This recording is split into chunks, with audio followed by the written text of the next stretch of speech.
It's coming.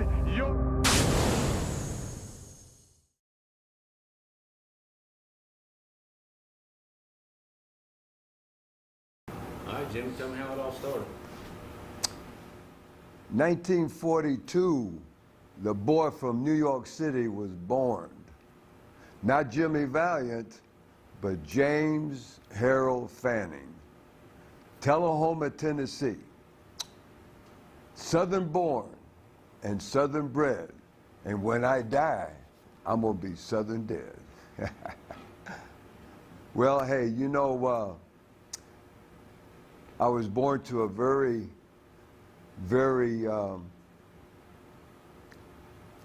Christian family, Southern family, born in a home that my father built on a small farm. I had 4 older sisters. When I was 2-3 years old, my father and mother moved our family north to Hammond, Indiana. That's far north as you can get,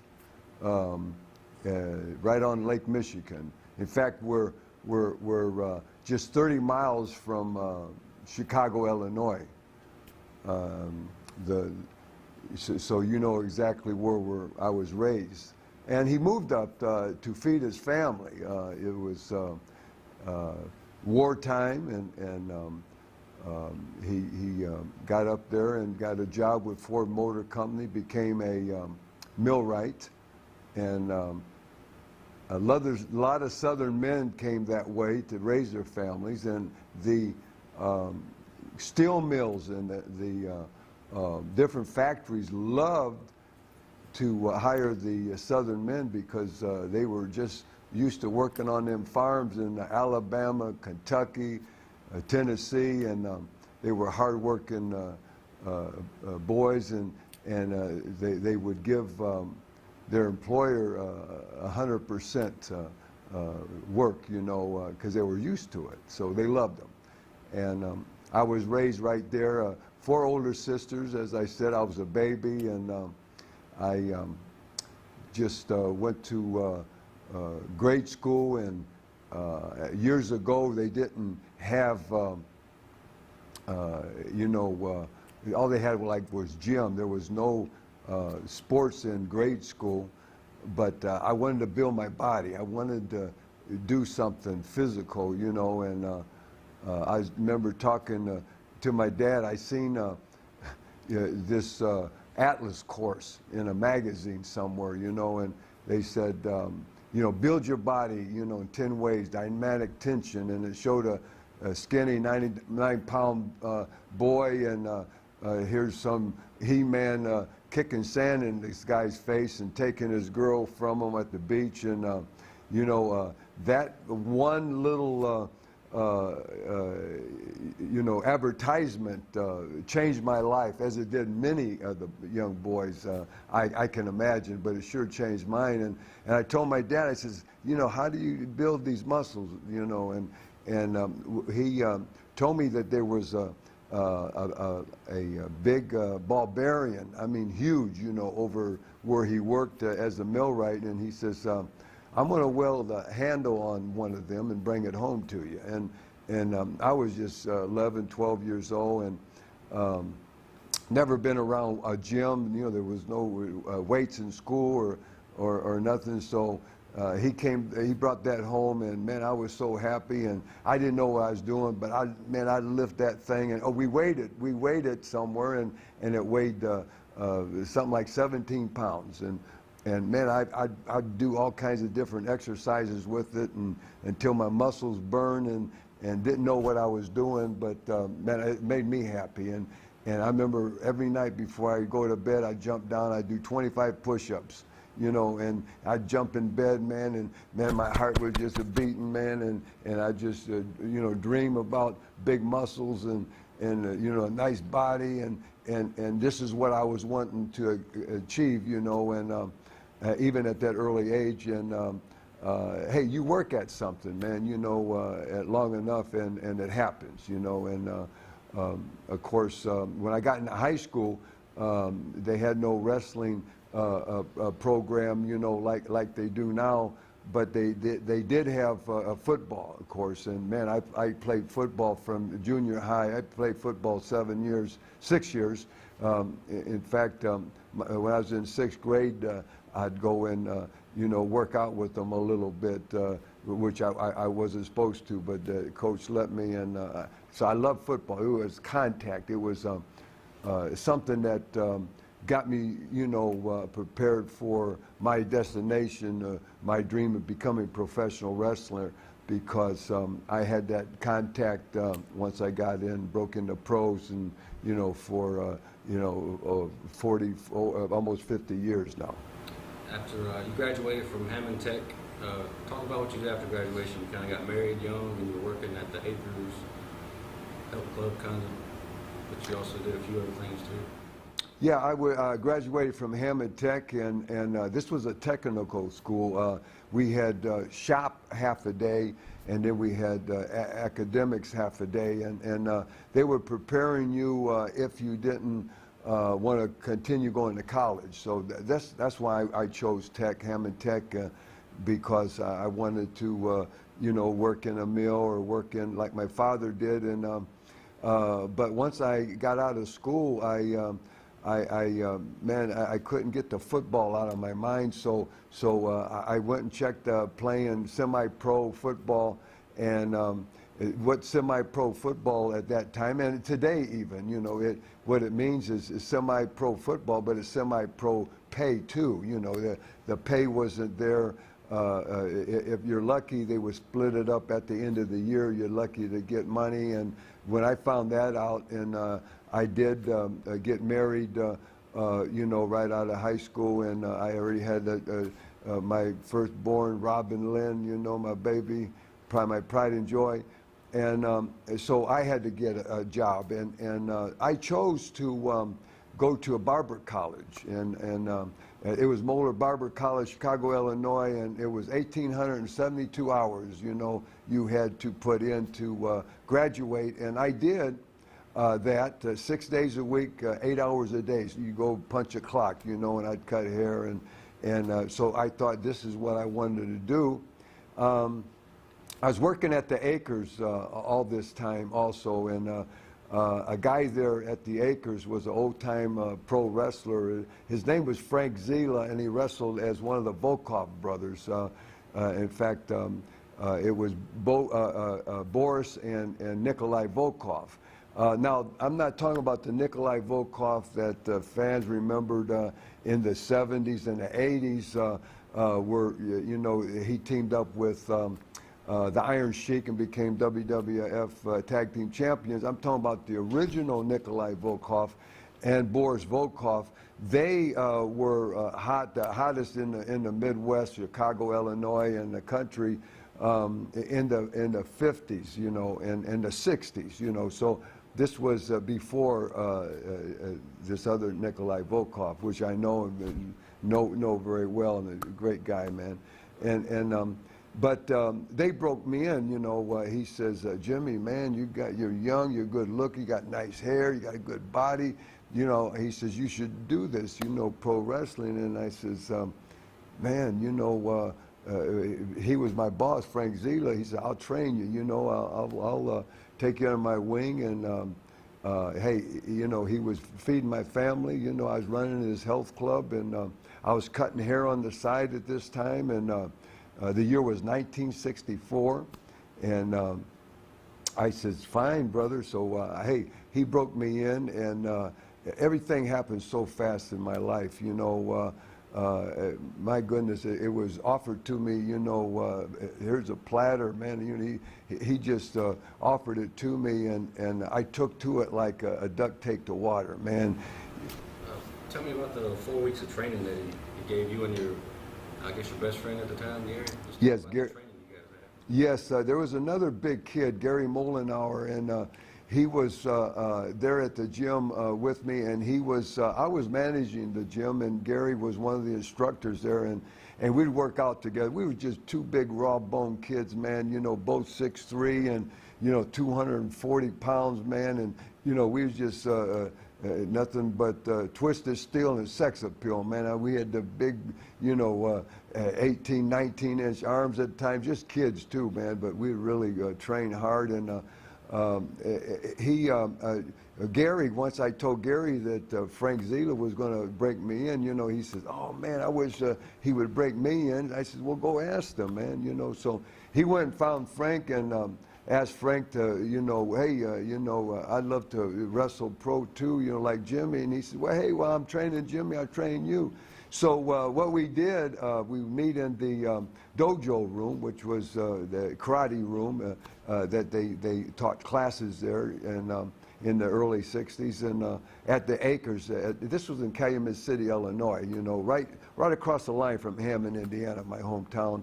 And so we would meet in the dojo room, and Frank would come in on Monday, the first Monday of our class, and he says, "Man, just wrestle, for a full hour." So me and Gary, man, we bucked horns, man. We was like two raging bulls, we didn't know nothing about nothing except, man, getting in there and digging and scratching like football, man. We was killing each other, and man, our elbows are skin, our knees are skin, our lips are busted, our noses bleeding, our eyes are cut, man. We got both shiners, and man, we're just going at it, killing each other. And but we did it every day. We wrestled each other for that week. And the second week, Frank came in and says, "Okay, this time I want you to wrestle," but also he picked us up and he body slammed us. Now, he body slammed us just on a mat, in this concrete room floor, and so he said the first half hour, man, me and Gary, we just pick each other up and slam each other down, and then the second half of that 1 hour, that next week, we'd just wrestle, and I says, brother, after we got done, that second week, we'd go, of course, to the steam bath, and you take a shower and clean up and that, because we had to work the health club the rest of the day. I said, Gary, brother, there's got to be an easier way to do this, man, And, so the following week he came in and he showed us just to give a big forearm smashes, to our chest. And so we did that. And the fourth week, we gave us another lesson, just a tie-up, headlock, and a takeover, And then we combined everything and we continued wrestling. So we had 4 weeks of training, and the fifth week, Gary, Frank Zila called me in from home. He says, it was on a Monday, he says, "Jimmy, come in, brother.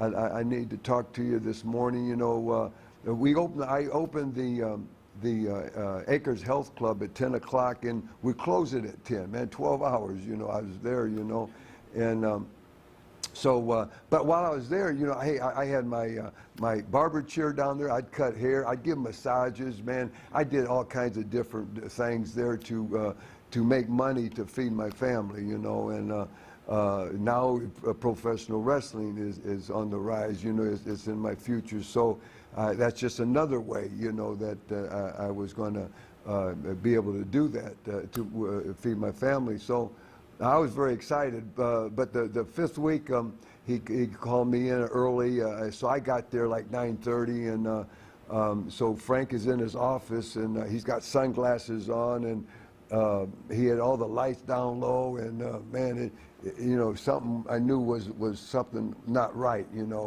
I looked and I said, man, and I looked at his forehead, and it's swelled up, and his eyes are almost shut, It looked like he got run over by a freight train or something, But you look like me and Gary, man, we was all busted up, we're killing each other, and I didn't know what happened, really. But he had some type of operation done on his head, and it just blacked both his eyes and swelled them up, and he says, I'm on my way to Florida, the little R&R, to recuperate. He didn't want no one see him after he had this done that weekend, and he says this Saturday, 5 days from now, he says you and Gary is going to have your first match, and I said, what? Yeah, and he says, you're going to take the Volkov spot. So him and his partner, they were wrestling in Chicago at the St. Andrews Arena, and so we were taking the Volkov spot, you know, their place, and they were in the main event. And here we've never had a match. Here we've never stepped foot in a ring, and now we're going in and being the main event, our first match, you know. Oh my goodness, boy, and it really took us by surprise, you know. And he says, I already told him you guys' name is Jimmy and Johnny Valentine, and you're from California, Hollywood, California. He says, you guys go bleach your hair blonde this week, and he already, you know, got his boots. We already had boots and trunks, you know, and that he bought for us, you know, a couple weeks ago. We already had our publicity pictures made and everything. And he says, this week, he says, go downstairs and he says, talk to Bobby Manigoff. Bobby was a old-time wrestler, which of course I knew, you know, and he was doing the massage and then at that time down there. And in fact, he was a world champion. He was an NWA world champion in the year I was born. I was born in 1942, and he was a world champion in 1942. And this is the same belt, you know, NWA that Flair had, and Harley Race and Briscoe and Dory Funk Jr. You know, this is the same NWA heavyweight belt title that he had, so I would go and pick his mind, you know, when I could, you know, if he wasn't busy, and we spent a lot of time together, and he showed us a lot. He taught me a lot that week, and but we went in the first shot, man, 5 weeks of training, brother, and brother, you know, after that, hey, I fell in love with it, and hey, to this date, this is going on my 47th year. In fact, last Saturday, I was in the ring. I wrestled in Hayside, Virginia. I wrestled, me and Iron Cross wrestled Stan Lee and big Frank the Tank Parker. So, hey, still going, man. 47 years in the square circle, and hey, it's just part of my life. I love it.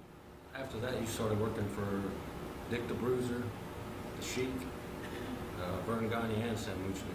Just talk about that and talk about the different names that you had to use in each territory. Yeah, Zila Volkov gave me my first name, Jimmy Valiant, and I'm sorry, Jimmy Valentine, then he introduced me to Dick the Bruiser, and Dick, man, he was the hottest thing in the country. He was the world's most dangerous wrestler, and he was also my second mentor, and he took me under his wing, and he let me use Jimmy Valentine. But then he entered, Bruiser introduced me to the Sheik, and he ran, well, Bruiser ran AWW in Indianapolis, Indiana, and he had his territory in Indiana. And then he introduced me to the Sheik, and it was big-time wrestling out of Detroit, Michigan, Cobo Hall, and all throughout Michigan and Ohio. And they called that big-time wrestling, NWA big-time wrestling. And Sheik changed my name to Big John Vallon. And so when I wrestled for the Sheik, I was Big John Vallon. And then Bruiser, Dick the Bruiser, introduced me to Verne Gagne, you know, and of course they're out of Minnesota, and they have their own, you know, world champion, and which was Verne at that time, and he changed my name to Jimmy the Body Vallon. So I'd go up in Minnesota or Wisconsin, and I'd wrestle as Jimmy the Body Vallon. And then they introduced me to Sam Muchnick, and I used Jimmy the Body Vallon there. So they didn't want, no one wanted Jimmy Valentine because of Johnny Valentine, you know, and he was the big star throughout the country.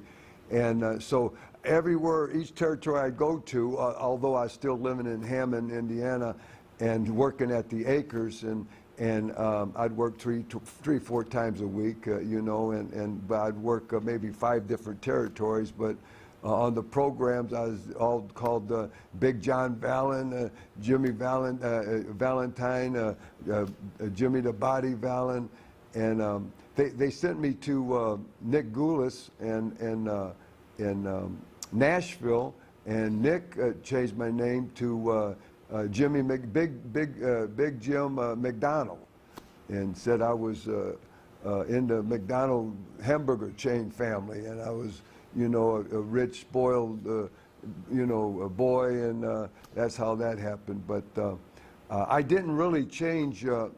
Jimmy Valiant came about when they sent me to Dallas, Texas, with Fritz Von Erich, and Fritz. In fact, Johnny Valentine was there, working his territory, and he says, "Jimmy, we're gonna have to change your name.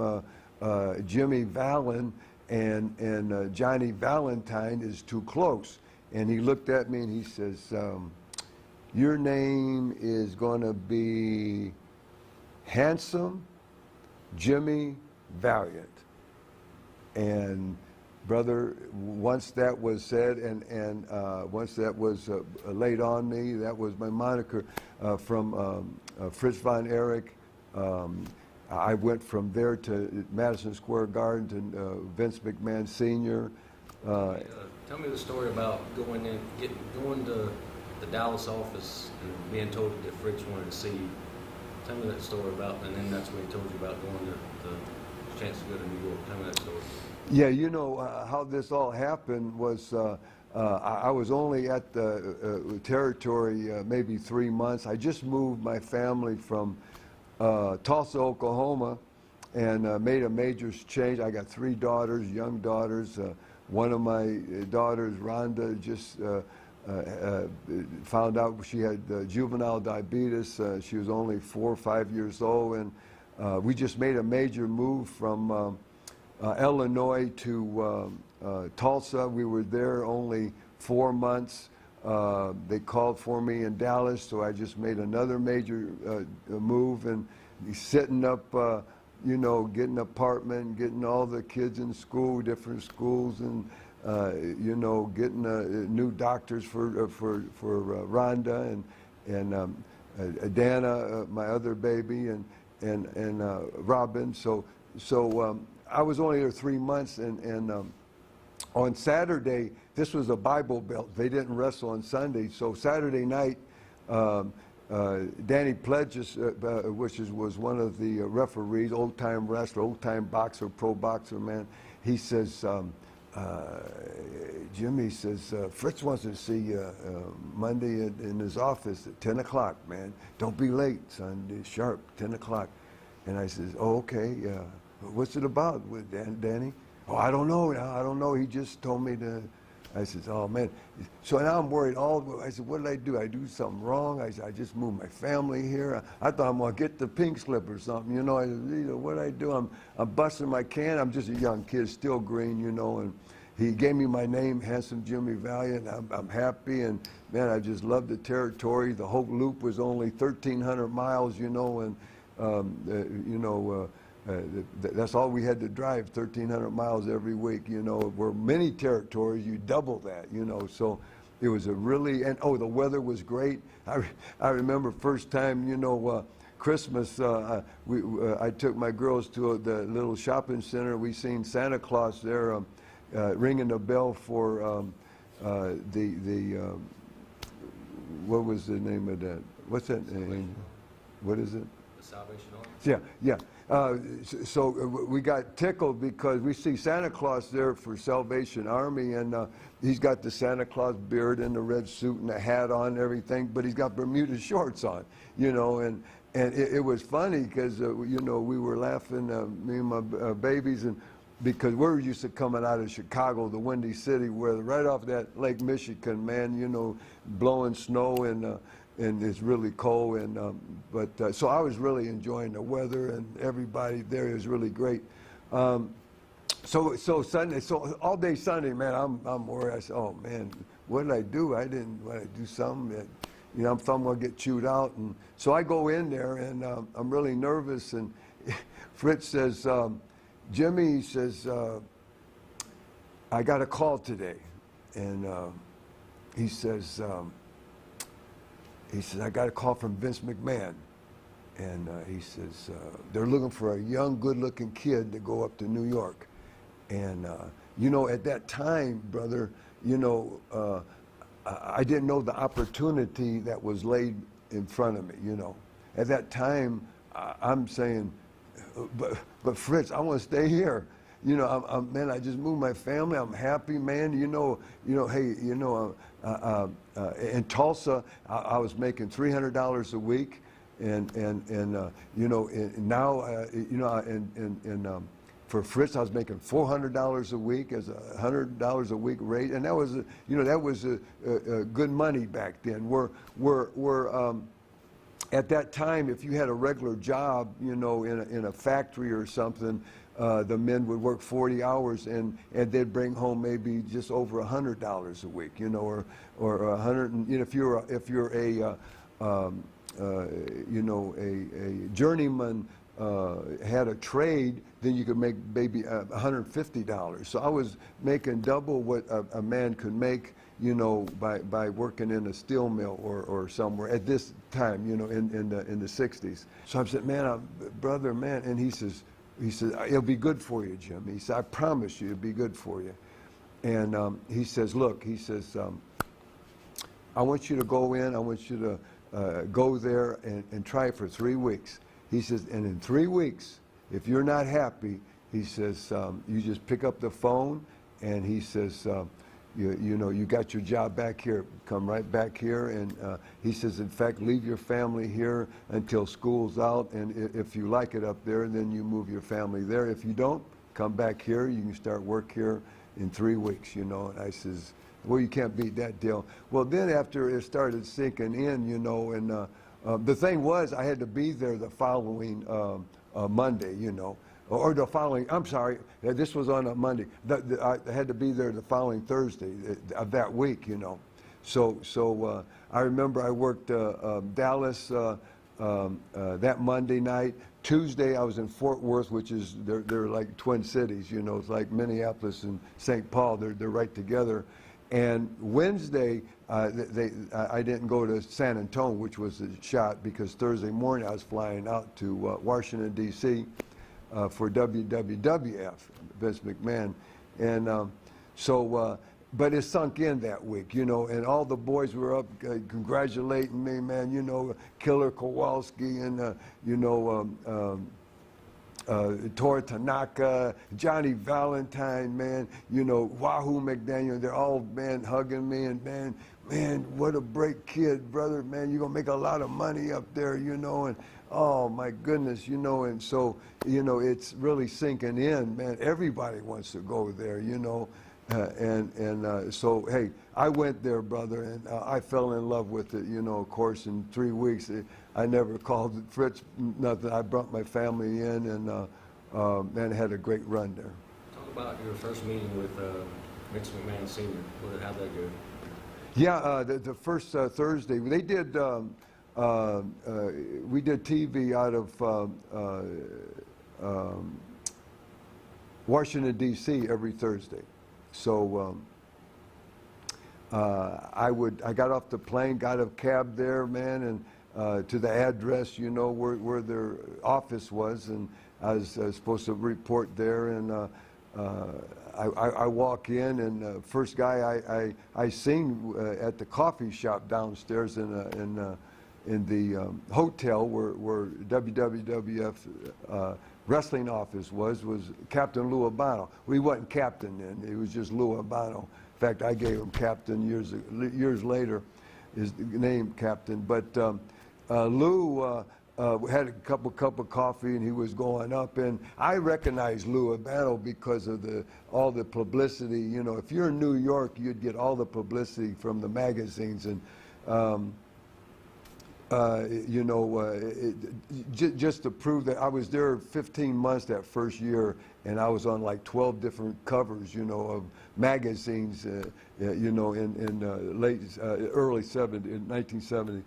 So Captain, I recognized him, and of course I'm standing here with 2 bags and bleached blonde hair, and so he knows I'm one of the boys. He didn't know who I was, but I knew who he was, and he says, hey, follow me, kid, so I follow him up to the elevator to the door, and it says WWF, Worldwide Wrestling Federation on the door, and who opened the door was Gorilla Monsoon, Gino Morella, which I became great friends with, man, God bless him. He's up there in the ring in the sky, now, but he put his hand out, man, and Gorilla, 400 pounds, he was a monster, man.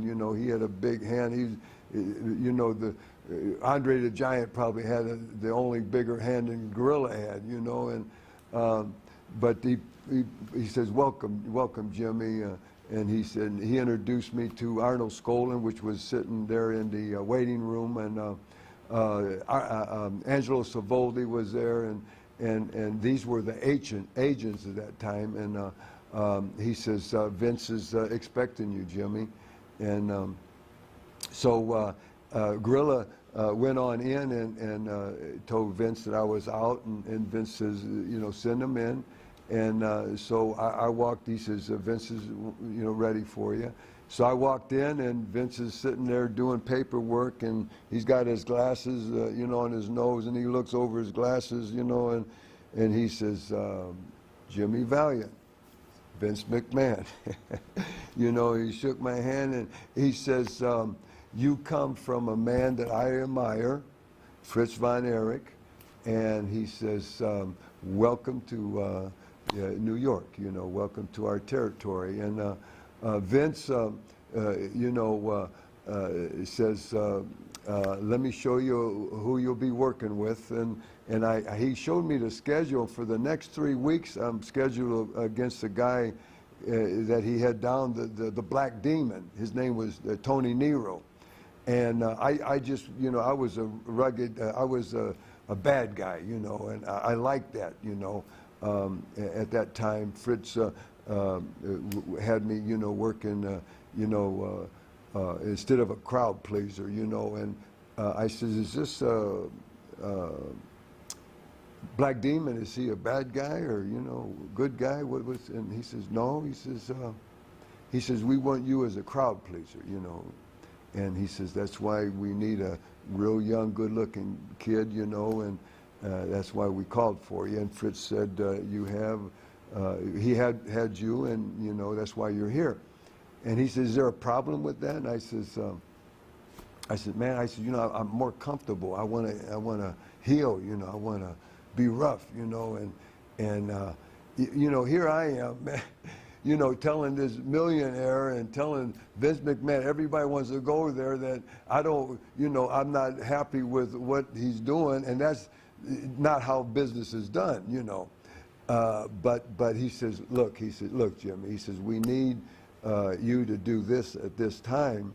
He says, but if you get over, with the people, and if you start drawing money for our company, he says, in 6 months, he says, I'll switch you around. He says, and I'll make you some big money, man. And so at that time, in fact, when Fritz told me I was going to go to New York, he says, you're making $400 here. He says, you're going to make $500 a week there. So that's another $100 a week raise. But now Vince tells me if I can get over, and they'll help me get over, but it's still up to the individual. If you get over, then he's going to make you some big money, So I'll tell you guys, Vince McMahon, I worked for him 3 different times after that. Always, I stayed over a year, and whatever he says, you can take it to the bank. I mean, it's gold. He was such a honorable and such a gentleman, and of course he gave me my break. Here I'm a young kid working Madison Square Garden, where That's the biggest venue. Every major act, I don't care what it is, singer, I mean, from Elvis Presley, you know, to whoever, they want to perform in the Garden. You know, this was the biggest in the world, you know, the biggest convention. Everything went to Madison Square Garden, you know. And here I am, just a young kid, man, you know, and working in the Garden. And so in 6 months to the day, Vince, man, he must have put it in his book that day. 6 months to the day, I was tag team with Chief Jay Strongbow, and we were the big, you know, crowd-pleasing tag team. And I turned on Chief. Chief taught me his Indian sleeper hold. I turned on him, used the sleeper hold on the Chief, and then I went on and had a great run with Pedro Morales, the WWF World Champion, and it was like overnight. I went from making like $500 a week to $1,500 a week. And brother, it was exactly what Vince McMahon said, and it just happened, and it just, you know, of course, changed my life. And you know, a lot of guys, I'm just a country boy, you know, a lot of guys, money, success, you know, it would blow them away. And I've seen it happen, you know. And at this time, man, now I'm on top in Madison Square Garden. On top, I'm in, you know, all the magazine covers, man, you know, Handsome Jimmy Valiant, you know, and man, $1,500 a week, you know, it just blows some people away. But hey, I wouldn't allow it, you know. And the reason, because I didn't believe my own publicity. You know, I'd look at the stories, I'd read the stories, but it didn't go to my head. So if this will blow you away, it's success or money overnight. When it happens so fast, man, you know, you just get hard to deal with, and it just didn't happen to me. You also got paired up with the Grand Wizard, and was it Bobby Harmon? You guys were using music. Talk about that a little bit. You bet, yes. The Grand Wizard, Ernie Roth, I met him in the late 60s up there in Detroit. He was the manager for the Sheik, and he was now up in New York with Vince, and he also managed another wrestler, Beautiful Bobby. Not Beautiful Bobby Eaton that came years later, which I love Bobby Eaton. He's a great guy, a great friend of mine. But this was Beautiful Bobby Harmon.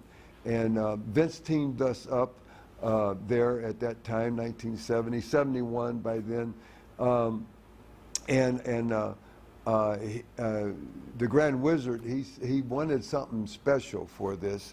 And we both had long robes and a long blonde hair, and we strut around, man. And he remembered in the 50s when TV just came out, and Gorgeous George came out to music on the TV, but never to the arenas. And he only did it a few times. So, but Ernie Roth, the Grand Wizard, remembered this, and so he okayed it with Vince, and so me and Bobby was the first ever to come out in the wrestling ring in Madison Square Garden, Boston Gardens, Philadelphia, you know, wherever we'd go to music. And it got over so strong. And this was like 1971. And then in 1977, I remembered this, Jimmy Hart and we went and cut a couple records. Son of a Gypsy, Jimmy wrote that song and did the music. I sung it. Then we had to have another side, so I wrote He Got What It Takes, and he wrote the music, Heart to that. So we did our record, and then I did another record, 714, which I wrote. But anyway, I would come out to Son of a Gypsy in Memphis, you know, and so this was something no one ever done. And got over so strong because music was, man, it'll make you dance and make you get up and boogie woogie, you know, man, you know, make you start clapping your hands and, you know, make you smile, make you feel good, you know.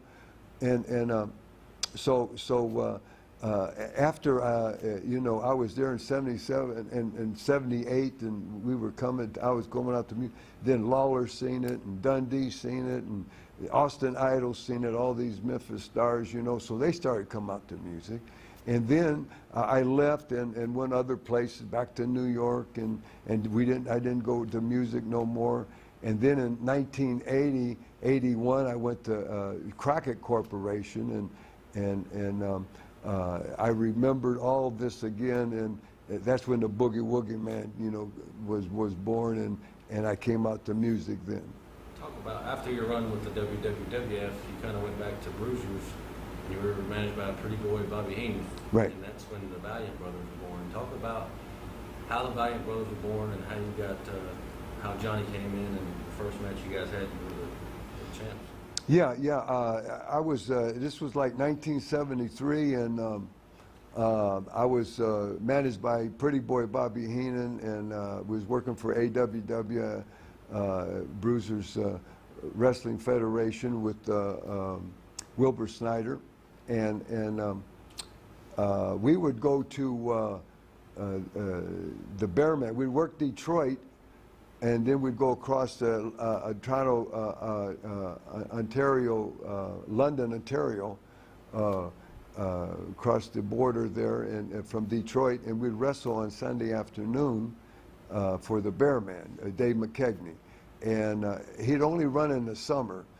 Because it's such, you know, harsh winters in Canada, and we would wrestle at the ice arenas. So in the summer, they weren't playing hockey, so they were, you know, they were free to rent out. So he'd rent that out, and he'd always have his, you know, girls and midgets, and he'd have a bear. That's what we call him, Bear Man. His bear is there, but he'd also bring in some of the boys from the United States, and to work the territory. We never worked territory. We'd only go there once a month when we worked Detroit, and we'd stay over and then go to work that afternoon show in London.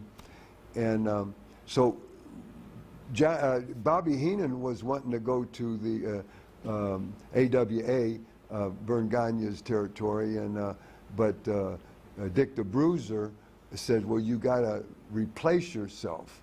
It tells Bobby with another good heel, you know, and you can't leave until I get a replacement. So he's racking his brain, because, man, he's wanting to get out of Indianapolis, you know. And he says, man, what if we get a partner for you, you know? And I said, hey, that's cool, Bobby. Yeah, whatever you want. I'm trying to help Bobby too, you know. He wants to leave. You know, he can leave, man. You know, I was happy there. I lived right there in Hammond, and Indianapolis only 150 miles, you know, from Hammond. And he says, man, remember that big blonde kid, that good body up there in London, Ontario? And I says, yeah, Johnny Sullivan. He was wrestling under, you know, and he says, what if we make him a Valiant brother? And I said, beautiful, brother, it's good. So he ran it by Bruiser, and so the next 3 weeks we got on TV and says, you know, hey, Handsome Jimmy, wait till you see Handsome Jimmy Valiant's brother, Luscious Johnny Valiant. He's coming, man. Yeah, you know, we're going to work, you know, in the expo in Indianapolis, man, in the amphitheater in Chicago. We was doing all these promos for 3 weeks, you know, and, man, having the people, you know, just talking about Johnny, you know. And we had it all hyped up, man. And when Johnny did come in as and Bobby managed us, when he did come in and walk down the aisle for the first time, they hated him, man. You know, I'd get on the interview, and I'd say, hey, you know, there's no difference between Handsome Jimmy and my brother Luscious Johnny. I said, the only difference is that, hey, I'm not luscious, I'm just handsome. And my brother, he's not handsome, he's just luscious, you know. There's no difference between the Valiant brothers. And Bobby was our manager brother, man, and we walked down, and we beat Moose Cholak and Wilbur Snyder for the tag team belts first time in Indianapolis. And brother, hey, the Valiant brothers, hey, they were made overnight. No. Yes. And then this second time for me to go into New York, only this time I came in with Johnny, as the Valiant Brothers, and the Grand Wizard still held my contract, so he sold, and they wheeled and dealed, traded a couple men, and some money was changed hands or whatever the deal was. But I ended up with Lou Albano as the Valiant Brothers manager, and Lou loved the tag teams. He loved the tag teams, and we went in and we worked the WWF World Tag Team Champions at that time was Tony Garea and Dean Ho, and we worked them, and we beat them on TV for the champs, for the belts, and me and Johnny stayed 15 months with Captain Lou. He wasn't captain yet, as Lou Albano's our manager, and at that time we held the belts the longest in the history of the WWF, which is WWE now, of course. And I'm sure it's been broken now, but we held them for 15 months, and it was a great run, great run. You guys were a big deal in New York. I mean, they had everybody coming after you. Bruno, I mean, that was a big deal. I mean, y'all guys were money. I mean, box office draws. Yeah, it was a hot run, man. You know,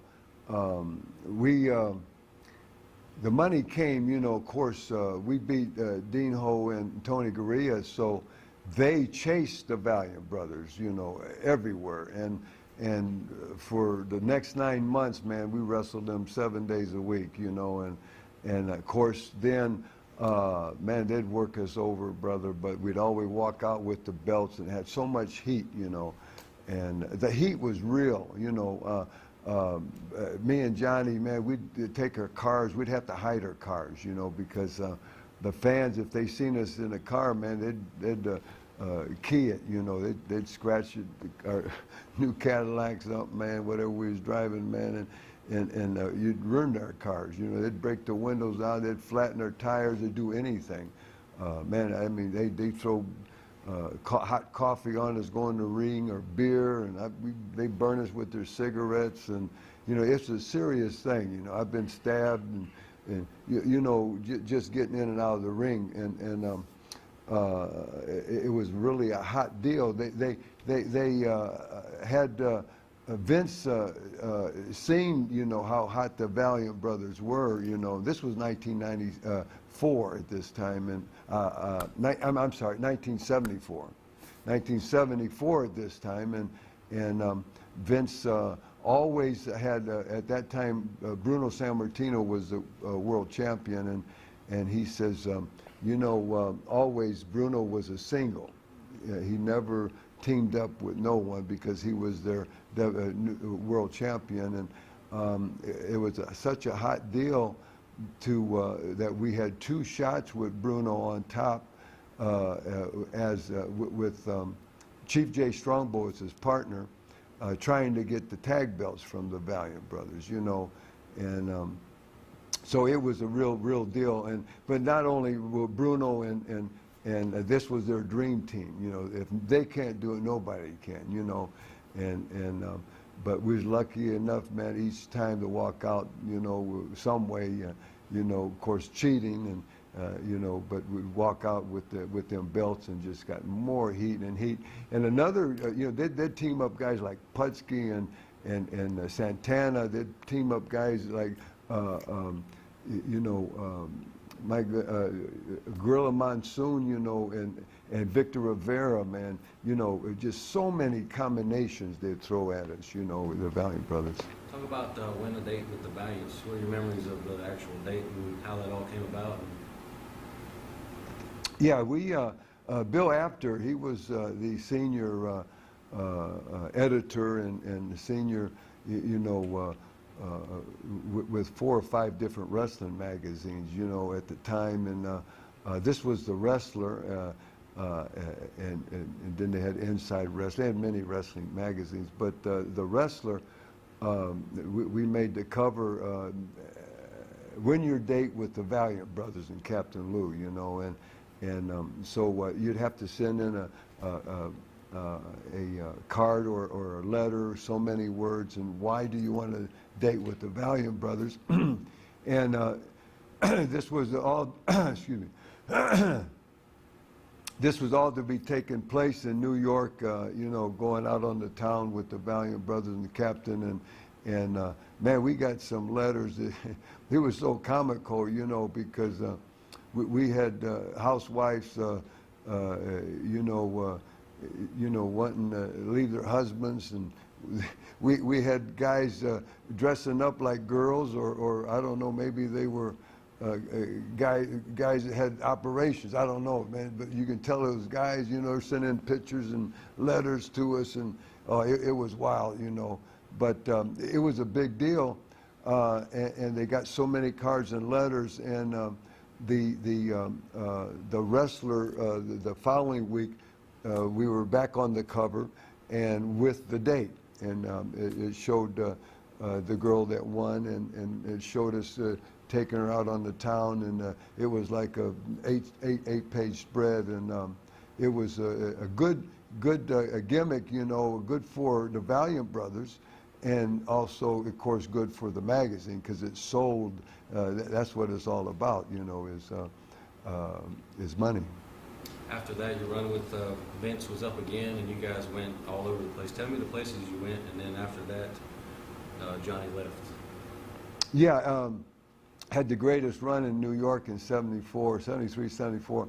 And then in 75, we went to Minnesota for AWA, and Verne Gagne, me and Johnny, everywhere we went, we'd be the World Tag Team Champions.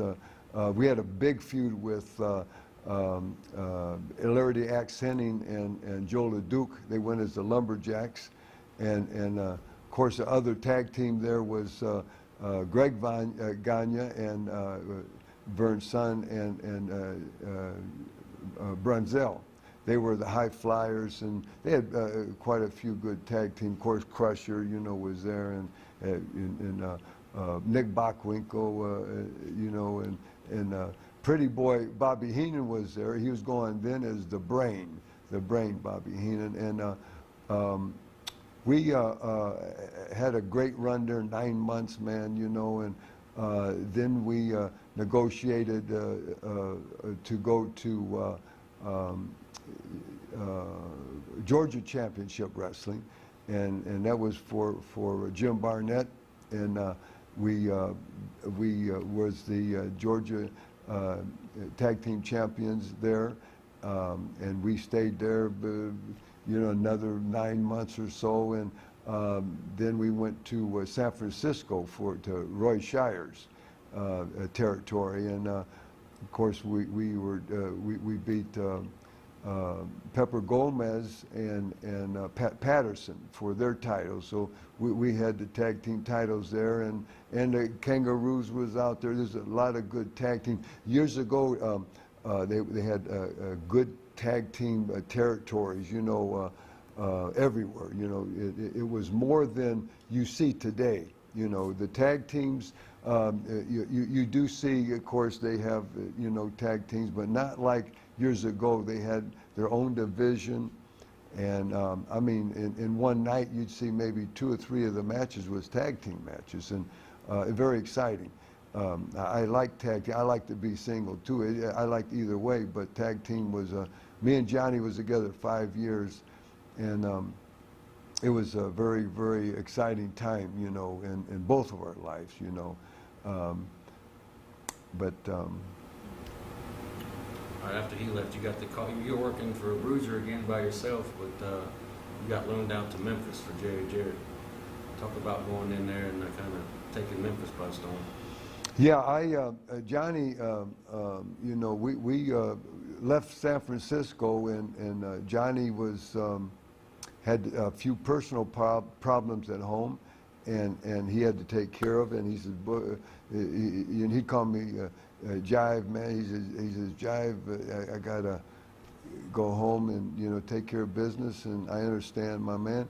And he says, man, I might be back in 6 weeks, or I might be 6 months. And I said, that's cool, man. You know, take care of what you got to do, and I understand.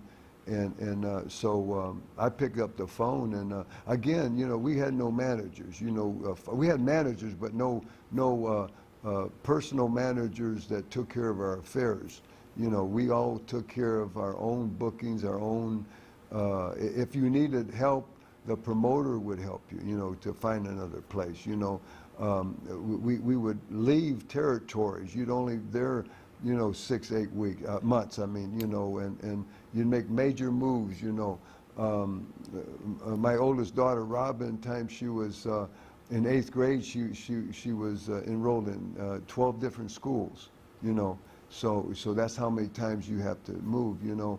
So we're used to that, and we take care of our business, you know. And so I picked up the phone and called Indianapolis and talked to Bruiser and told him our thing. Johnny's going home for a while, and you know, I need to come in and whatever you need, and bop. So he worked me as a single, and while I was there, this was in 1977 now, and working the single, they brought in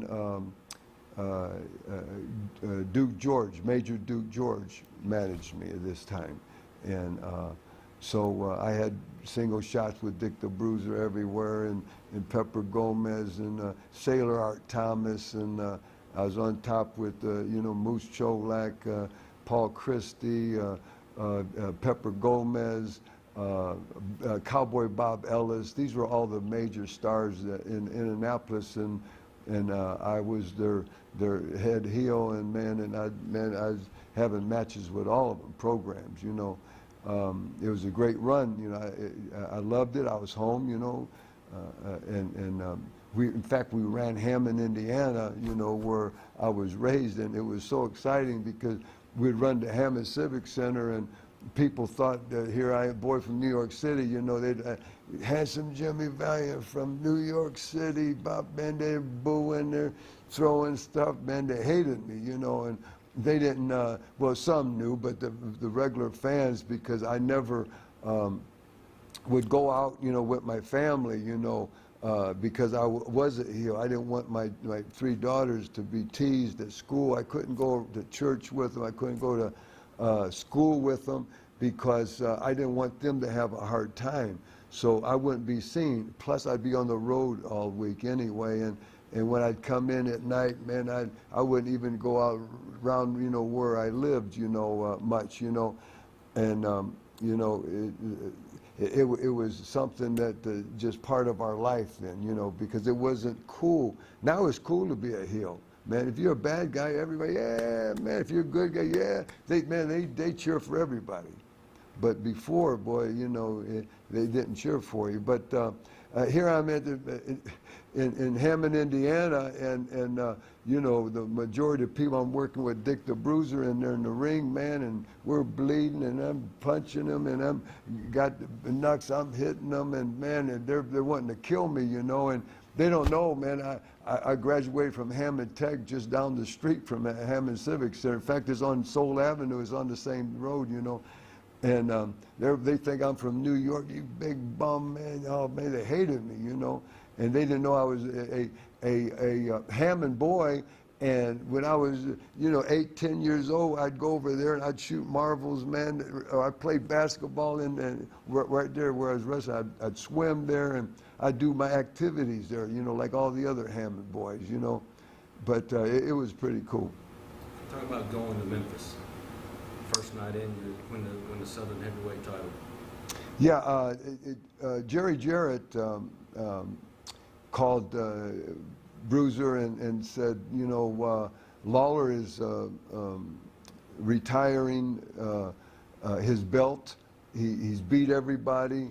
They're going to put his belt up in a round-robin tournament, and we need, you know, a top heel.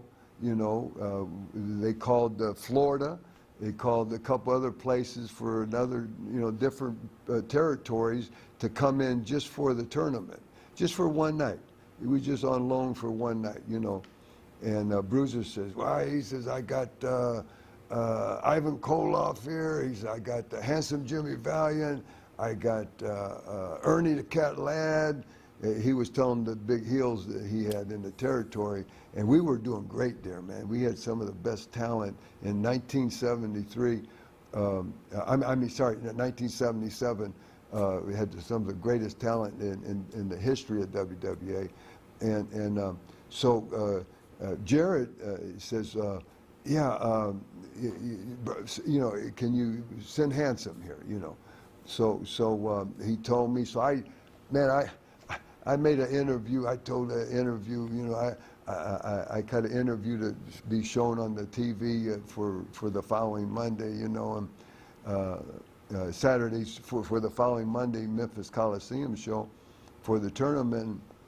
Man, I'm talking to all the people on TV, and I'm telling, hey, all you rednecks, all you know, you tobacco chewing, you know, all you know, this one horse town of Memphis, man, you know, and I'm putting all the Tennessee people down, you know, and the people don't know I'm a Tennessee boy, you know, and you know, I'm from New York City, man, and hey, I'm gonna come in and beat whoever's in that, you know, child's play. I'm gonna take the belt, man, and I'm going to take it back to New York City, and you'll never see me, and you'll never see the Southern Heavyweight Championship belt again either, you know. And I'm putting them all down. I'm talking, hey, all you, you know, you raise all your kids on this wick, man, you know, you're all on welfare, you know, you're all inbred, you're all, man, I'm just really ripping them, man, you know. And all my cousins and all my uncles and aunts, you know, man, you know, we came from real big families back then, you know, and my mother's side, there was like 12 children, you know, and my father's side, 10 children, you know, and I got all my cousins, everybody lives there in Tennessee, but anyway, it got over it. I got there, and the first match, you know, they had me going against superstar Bill Dundee. And he was, man, he was right up next to Lawler. You know, he was their top guy, you know. And we went to a 10-minute draw, you know, nobody won. We went to time limit. So the referee flipped a coin, and I was lucky enough to win the, you know, so I continued on, and Dundee was out of the tournament. And then I beat someone else, and then I got a bye somewhere. And it came down to there was 4 left. You know, so I wrestled. Some of the other guys they brought in was Jack Briscoe and Bobo Brazil, and so I ended up at my semi against Bobo, and I slipped over Bobo cheating some way, and then wrestling too. I mean, Mr. Wrestling was there, and he won. So it came down to, and this was Dickie Steinborn, you know, as Mr. Wrestling.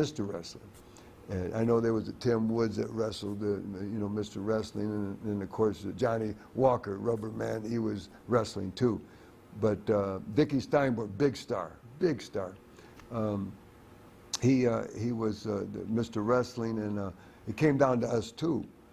And so you know, during the time after I you know, continued on to the final, and then Jarrett called me in his office there, you know, and he says, man, he said, Handsome, can you come back next Monday? And I says, I don't know, you got to check it with Dick Bruiser, he's my boss, you know. And he says, well, what's the chances? I said, well, chances are good because we don't wrestle on Monday. I said, I got to be in Indianapolis to do TV interviews Tuesday mornings, but you know, Monday's free. And he said, okay. Well, anyway, I went out and I beat Dickie Steinborn, Mr. Wrestling, for the title. And then I did an interview, and I told him, I says, you know, guys, I said I was going to leave with I did what I told him I was going to do, all you hillbillies. I says, I beat the best you had, man. And I says, and I told you I was going back to New York, you know, with the title. And you'll never see the title again, never see Handsome Jimmy again. But I says, you know, this was fun, man. This was fun, you know.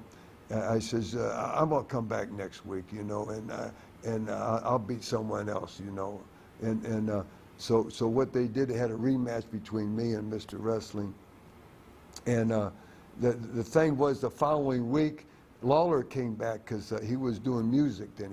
He quit to do music, and Jimmy Hart just came on the scene, and he helped Lawler do music at that time, do a couple records, and so he was going to put a free concert on for all the Memphis people, and that day, that next Monday, and so I came back and I put my title on the line again.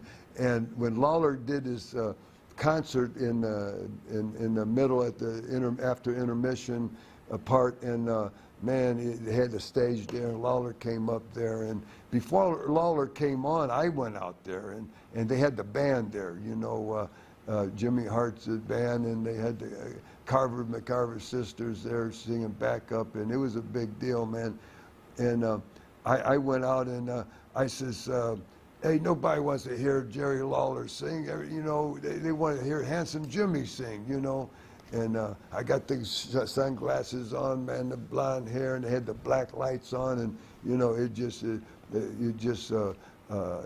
you know, everything just glowed, you know. And I says, at that time, the real hot country song was, you took a fine time to leave me, Lucille, you know, by Kenny Rogers.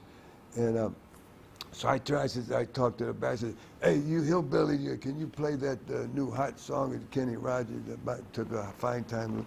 And you know, everybody's booing, they're throwing stuff, man. So Jerry Jarrett and some of the guards come out, you know, with Eddie Marlin, and they come out and says, Handsome, you can't, this is Jerry Lawler's, you're only here to wrestle in the main event tonight, you know. And I says, you can't do this, man, you know, this is Lawler's last appearance in the Memphis Coliseum, and you're going to have to leave. And I said, you know what, Jared, he says, I didn't want to sing for these hillbillies anyway, man. And I just dropped the mic and I strutted off. And so then Lawler came on, man. Jimmy Hart brought him on, and Lawler came on. He sang a song, and he got ready to sing his new single hit, you know, that he's promoting now. And so at that time, man, I couldn't take no more of it, man. I'm hearing this, and I run onto the stage, you know, and I grabbed one of the guys' guitar, and I hit Lawler in the head with the guitar, and it exploded, you know.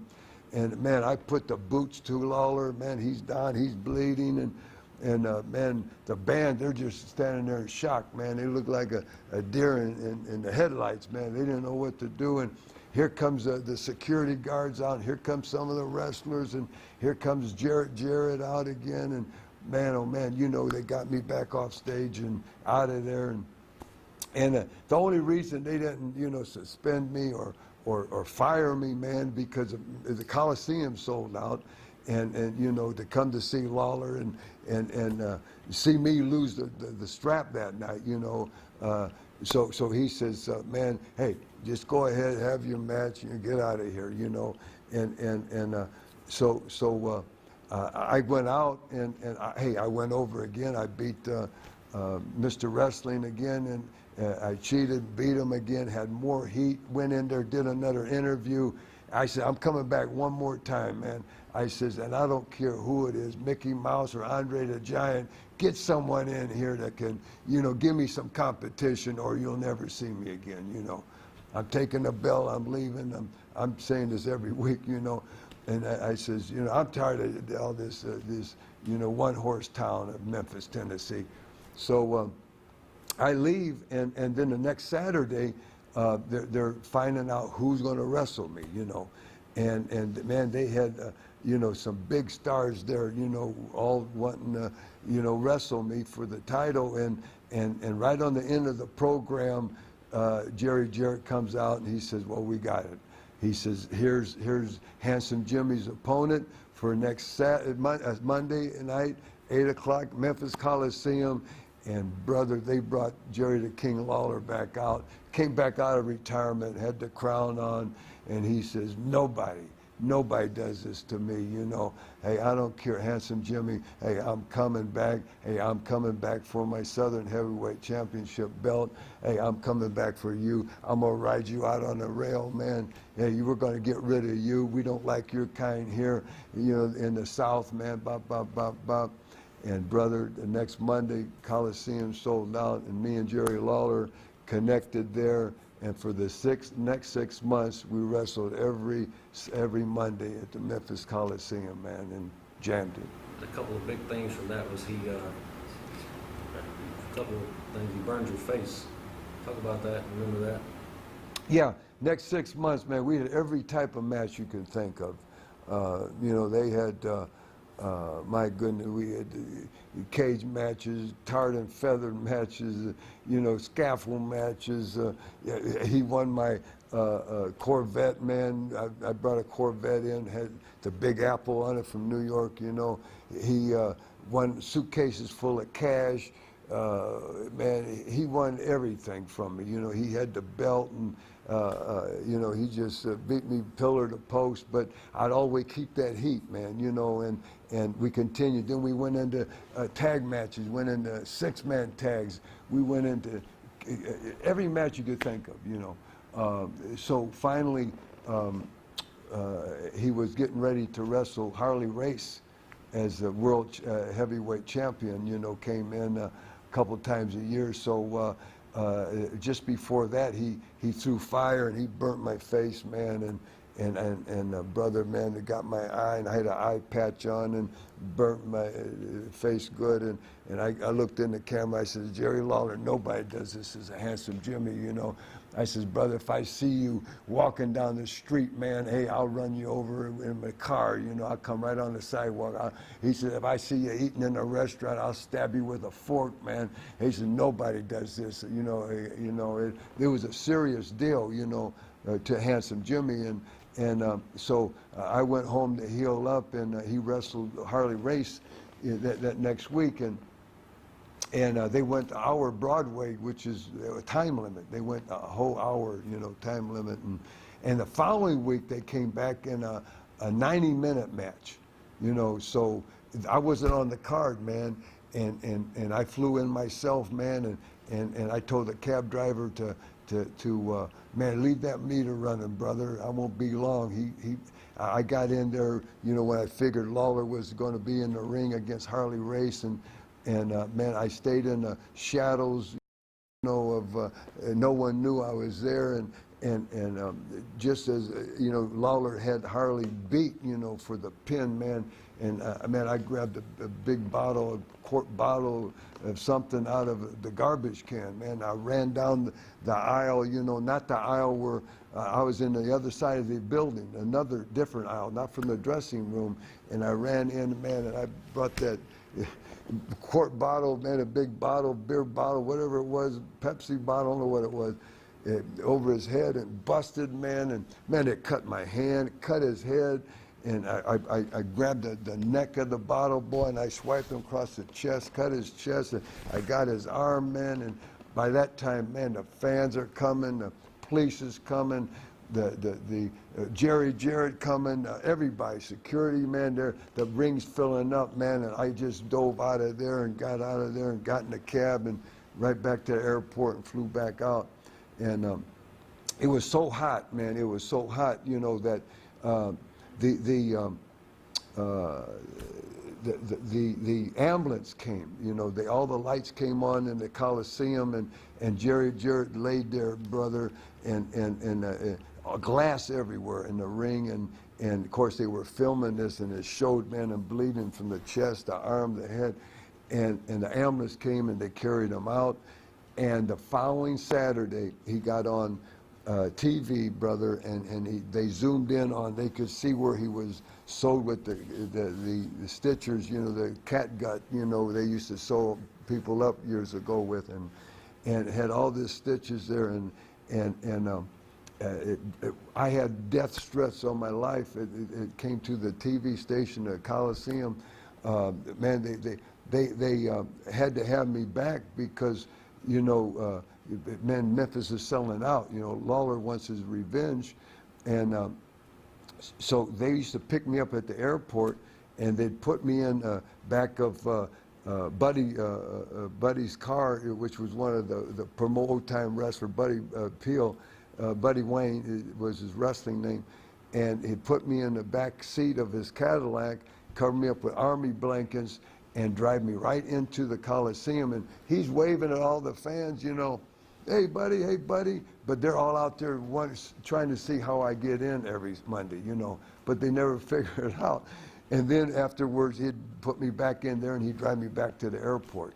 And I'd fly out every Monday. I wouldn't even stay over, you know, because I had to do TV interviews in Indianapolis for Bruiser next Tuesday. And but it was a hot deal, brother, man. And eventually he beat you, and you were, I guess, going back with Johnny to the WWF again. Exactly, yeah. And talk about, you guys did some TV tapings and you weren't feeling too well at the tapings. Yeah. We had shots. Vince McMahon and called the Valiant Brothers back. It was going to be a big run he had planned, and we went in twice. Did 6 tapes, 2 days, and then we'd go in 3 weeks, do 6 more tapes.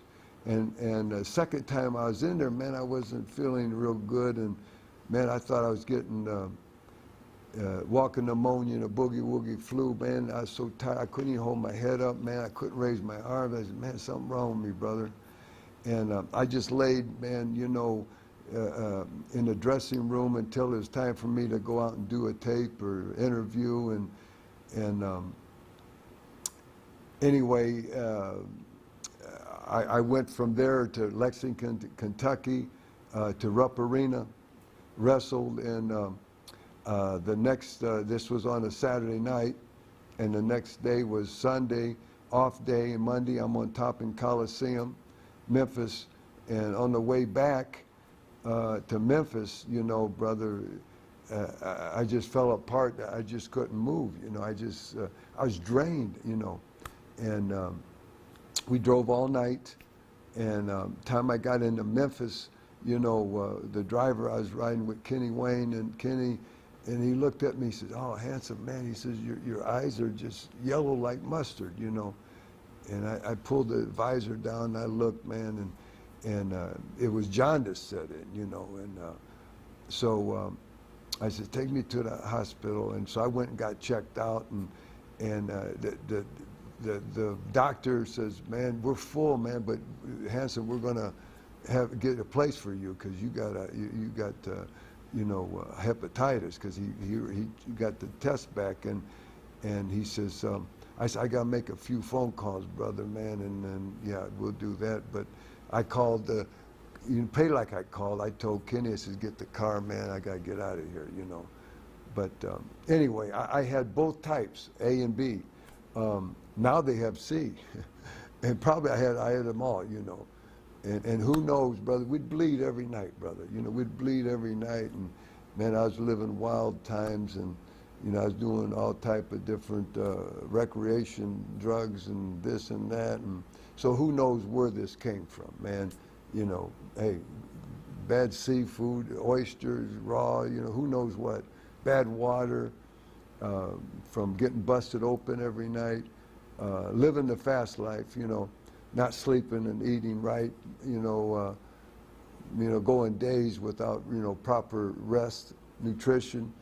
But this brother almost did me in. You know, the doctor, I went back to Hammond area and went to my own doctor, and he said the same thing. He confirmed it, you know, and he says, you know, you need to go in the hospital. But I refused. I just went home because he says, your kids, you know, just don't have them eat after you. It's not contagious, for what I had or whatever he said.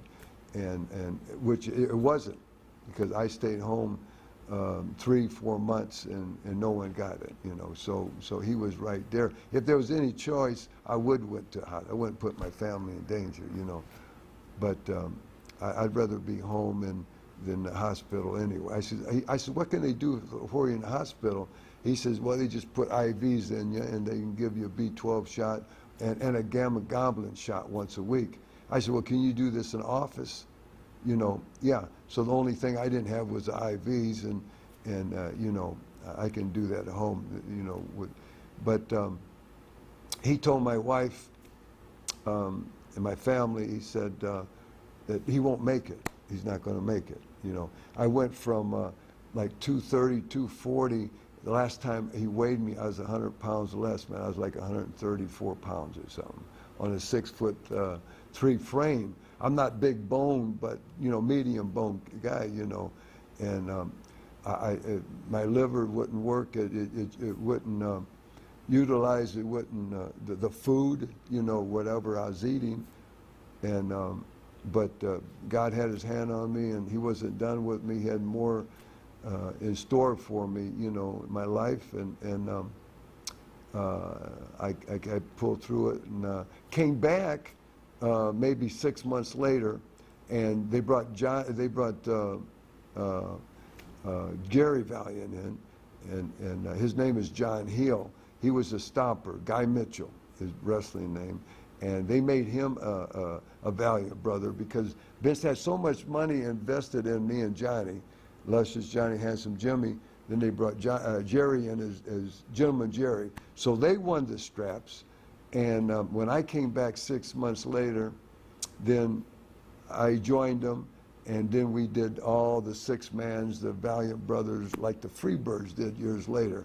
The six of us would do matches, and I had my single shots, and it was a good run once I got back on my feet. Soon after Johnny and the Valiants were no more, you went back to Memphis after Lawler broke his leg. Became the third king of Memphis, and stayed there a year and kind of carried the territory, didn't you? Yeah. Lawler broke his leg in playing football on Sunday. You know, nothing in the ring, and Jarrett was so hot, man, and he called me and says, "You got to come in, and I'm gonna present you with Lawler's crown. You're gonna be the new king of Memphis." And he explained there was 3 kings in Memphis wrestling. Of course, the king of Memphis, Elvis Presley, and you know, the biggest king of all in pop music, rock and roll, man, you know. But there was 3 kings of Memphis in wrestling, and the first was Jackie Fargo, and then Jerry the King Lawler, and then Handsome Jimmy the third. So they presented me with the crown, and yeah, I carried the territory, and I was the man to beat, and just like Lawler was, you know, and were just like Verne Gagne was in AWA, or Dick the Bruiser in AWW, you know, the Sheik in you know, big time wrestling. And so you have someone there that you got to knock off the throne. And so while his leg was healing, I was the man. And it was a great run, man. I enjoyed it and tremendously. Then you kind of went off and did this Sun Belt wrestling in Florida with it was like Austin Idol, those guys. Yeah. Talk about that, and then talk about getting the call from Jarrett to give the option to go to, I think it was Atlanta or Charlotte, and just kind of go from there. Yeah, I left there when Lawler came back. He was well, man, and he says, hey, Memphis is not big enough for 2 kings of Memphis in the ring, you know, and either me or you know, we're going to have one match, you know, the winner gets the title, gets the crown, and he's the king, and the other one leaves, you know. And so we had the big match, and he beat me, and he was the king of Memphis again, and I left to go to Jacksonville, Florida.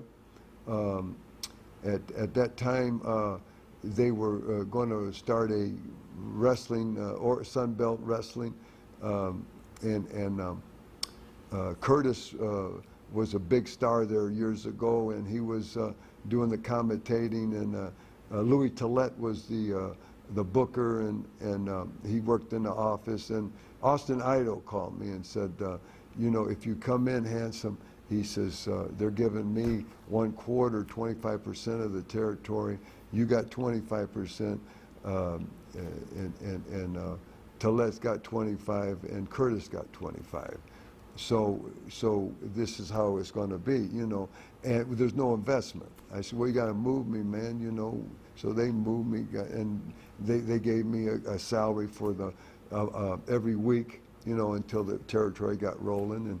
And nothing from nothing leaves nothing, but you know, something, you know, from something you got something, you know. So I had nothing to lose, man. If this thing took off, I had 25% of the territory. You know, I'd be one of the owners, and it was good. So I stayed there a month, and Jerry Jarrett calls, and they're wanting me out of there because Tampa, Florida, you know, Eddie Graham runs that, and Dusty's up there, and they run Jacksonville, and they were afraid if this thing took a foothold, man, take off, and it's going to hurt their business, of course, and they're all the promoters work together, so we were called like the outlaws, you know, we were the opposition, you know, to them, the establishment, and you know, they all frown on that, you know. And I understand that. I understand the business, you know. And he says, Handsome, he says, man, he says, if we can get you to leave, he says, then Austin Idol, he'll probably leave. And if you two leave, man, that territory won't get a foothold and it'll fold, you know. That's what they're wanting. So he offers me, you know, you can go to Atlanta, you can go to Charlotte, you know, they just want me out of there, you know. So they called Jim Barnett, and everybody, all the promoters are talking, and you know, they're scheming, man, to get me out and get Austin out, and then, you know, they'd have less chance of making it because we were their two big stars, you know. So Jarrett sent me money to move, man, you know, he gave me this and that, and I made a lot of money with Jerry Jarrett, you know, and Lawler, you know, and so hey, I honored that, man, and man, I was only there, hey, moving, brother, it's like changing socks or something to me, you know. I made a major move, all the furniture, everything to Florida, you know what I mean, 1 month moving to North Carolina, Charlotte, so they got me in Charlotte, man, you know, and I went in then as King James, and Alfred Hayes, the Lord Alfred managed me there. I teamed me up with Greg the Hammer Valentine, and we wrestled, you know, as tag team against Ebony Diamond, which is Rocky Johnson, you know, the Rock's father, and he was under a hood. He went as Ebony Diamond, and his partner was Bad Leroy Brown, you know. So that's how that started, man, and this was like 1980, 81 or 81. In 5 minutes, try to tell me, you went back to Jarrett, and then you come back to Charlotte, and you got Crockett and Ole wanting to meet with you. Talk about that meeting you had with them. Yeah, I was in Crockett Corporation, and Jerry Jarrett would call every 2-3 months, you know, or 6 weeks, or, you know, hey, can we get Handsome back, you know, for a shot, you know, to Memphis, and so they'd fly me in on Monday and fly me back, and so I'd come back, and then Jarrett called. Now he wants me for like 3 weeks, and so he's telling Jim Crockett, man, Handsome, he's a character, good guy here, man. Man, people love him, man, here, you know, and here I'm a heel there with them, and so I get back, and they call me in the office. Ole Anderson, and was booking then, and Crockett, and he says, man, why didn't you tell me you was a, you know, character babyface? You know, why didn't you tell me you was this, you know, big, you know, crowd pleases, you know, character up there? And I said, well, hey, you know, I didn't think. He says, well, you know, they said Coliseum sold out last night, and man, they want you back for 3 weeks. And he said, we want to do that here. And I said, okay. I said, that's cool. He says, but we got to change your name, you know. No more handsome, you know. We want you to be a good guy. And I says, he said, think about what name? And they're thinking, I'm thinking. I said, how about the Boogie Woogie Man? You know, Jimmy Valiant, but Boogie Woogie Man. He said, they look at each other. He said, yeah, okay, that's good. And he said, okay, good, good. He said, I said, hey, I said, listen, let me come out to music. And they said, what? I said, let me come out to music. He says, when I'm in Memphis, I come out to music, brother. I get them people, man, dancing in the aisles, and I come out, I kiss and hug, and, man, I'm dancing with them, you know, and it'll get over. He said, okay, okay, what kind of song? And at that time, Manhattan Transfer had that hot song, Boy from New York City. I'm from New York City. And I said, boy from New York City. He said, okay, get it, man, and come on back. He says, can you grow a beard? I says, yeah, man. Throw your razor away, start a beard. And I says, okay. He said, they want you for 3 weeks. Get out of here, man. We'll see you in 3 weeks, and we'll have you ready to go on TV here. So I went up there for 3 weeks, threw my razor away, came back with the song, man, thing. And brother, first time on TV, you know, what was the announcer? Bob Cottle says, folks, whatever you do, don't leave your seat at home. Talking to the fans at home, says, when we come back from this break, you're going to see the most unusual thing you have ever seen in your life. The Boogie Woogie Man is here.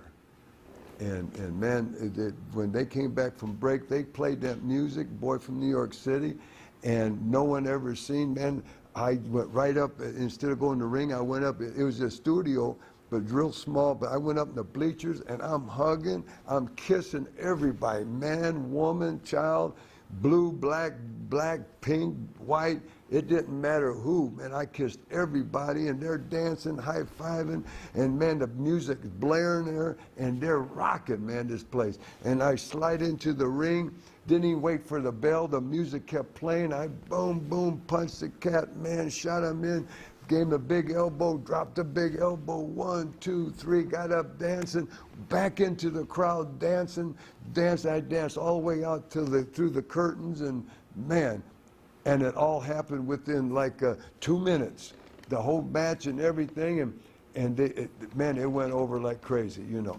So then they brought me back out, Boy from New York City. I went out to Bob Cottle and Crockett, what was Crockett's? Jim Crockett?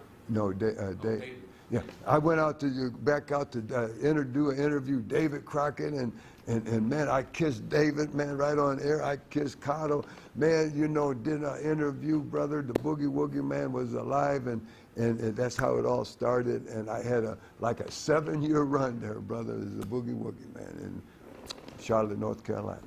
Let's take a little break. Talk about memories of going up against Ivan Koloff, the Russian Bear. Yeah, I wrestled Ivan as tag team partners. We wrestled together in Indianapolis, and I wrestled him in California and New York. And so in '81, when I became the Boogie Woogie Man, Jimmy Valiant, and crowd pleaser, and Ivan was there, and Sir Oliver Humperdinck was his manager, and he, of course, was in great shape. Ivan was a machine, man. And Ivan and myself, we were both born 1942, and we're both born in August, so I think I was born August 6th, and he was born something like August 17th or something, so I'm a few days older than Ivan. And in fact, Paul Jones was born in August 42, and so was Ole Anderson. We're all was born 42 in August, so we're all Leos and same birth. So Ivan was really over as you know, one of the top heels in Crockett Corporation. There's 50 wrestlers, 50 maybe 60 sometime in the Crockett Company, and they'd wrestle 3 nights a week, and you know, the big coliseums on Saturday, and They'd only then maybe another club, Saturday and Sunday. Sunday would wrestle twice, and Saturday would wrestle twice, and so we'd wrestle 9 times a week in the 80s with Crockett. And so the Boogie Woogie Man was born, and the first challenger was Ivan Koloff. He had the TV title at that time. So for the next 9 months, I wrestled Ivan Koloff every night, man, you know, 7 days a week. And Ivan, as I said before, was a machine, man. He was such good shape, and he got me in shape, man, because you had to beat the TV champion, the NWA TV champion, within 20 minutes. If you went without beating him in 20 minutes and the bell rang in 20 minutes, the belt would stay with the champion. So me and Ivan would go through. No one could beat each other for 20 minutes. So everywhere, you know, 7 days a week, man, we would just pound knots on each other's head. You know, I put a lot of scars on his head. He put a lot on mine, and it just got us in terrific shape, you know. And I was fortunate within 9 months to beat Ivan twice for the TV title. In fact, both times was Maple Leaf Gardens in Toronto, and it was funny. I didn't keep it long, man. I'd keep it a week or two, and man, he's got it back, you know. But that's where all the money is, chasing the belts, because that's how the people wants to see that good guy beat you, you know, beat the bad guy, you know. And the bad guy, especially if he's got something that, you know, a belt or whatever. Just like going back when Johnny and I had the the WWF World Heavyweight Tag Team belts in New York, and we beat Tony Gurria, as I told you before, and Dean Ho. They chased us for it. The people wanted us to get beat so bad, you know. And that's how we'd fill them arenas up, you know. And man, they'd work us over, and man, we'd fly all over, and they'd beat us up, brother, you know, for the whole match. But some way we'd crawl out of there, you know, and while they're standing up, man, and we'd still have the belts, and that's where the heat comes. Talk about your feud with the Break Kabuki and Gary Hart. Yeah, that was a great feud. Gary Hart. The Playboy Gary Hart, God bless, he's up there with Monsoon up in the sky, man, in the square circle.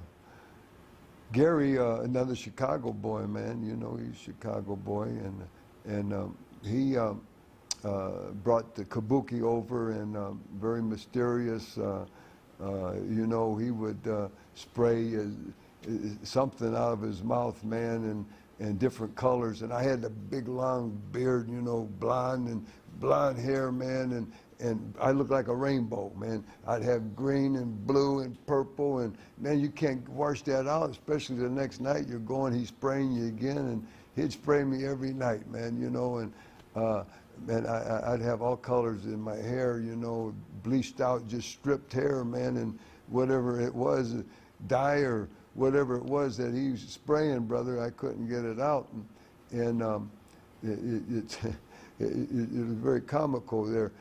But finally, you know, we figured it out, man. And he blinds you, you know, when he blinds you, brother, you can't see. It's in your eyes and in your ears, in your mouth, is on your, man. I was just my tights. I just looked like a rainbow, you know. We figured out I got some real good ski goggles, you know, man, and I had the goggles on, brother, and when I wrestled him, brother, and he'd spray it, and then, boy, it just hit the goggle. Of course, it hit the beard and the hair again, you know, but man, I just wiped that off, and man, I just kicked this can in, and hey, we figured out how to, you know, go about it. Eventually, he cheated you out of a loser leaves town match, and then out of the blue, Charlie Brown from out of town shows up. Talk about Charlie Brown. Yeah, man, you know, it's a loser leave, and Gary Hart, yeah, they screwed me, man, out of that match, and I had to leave, and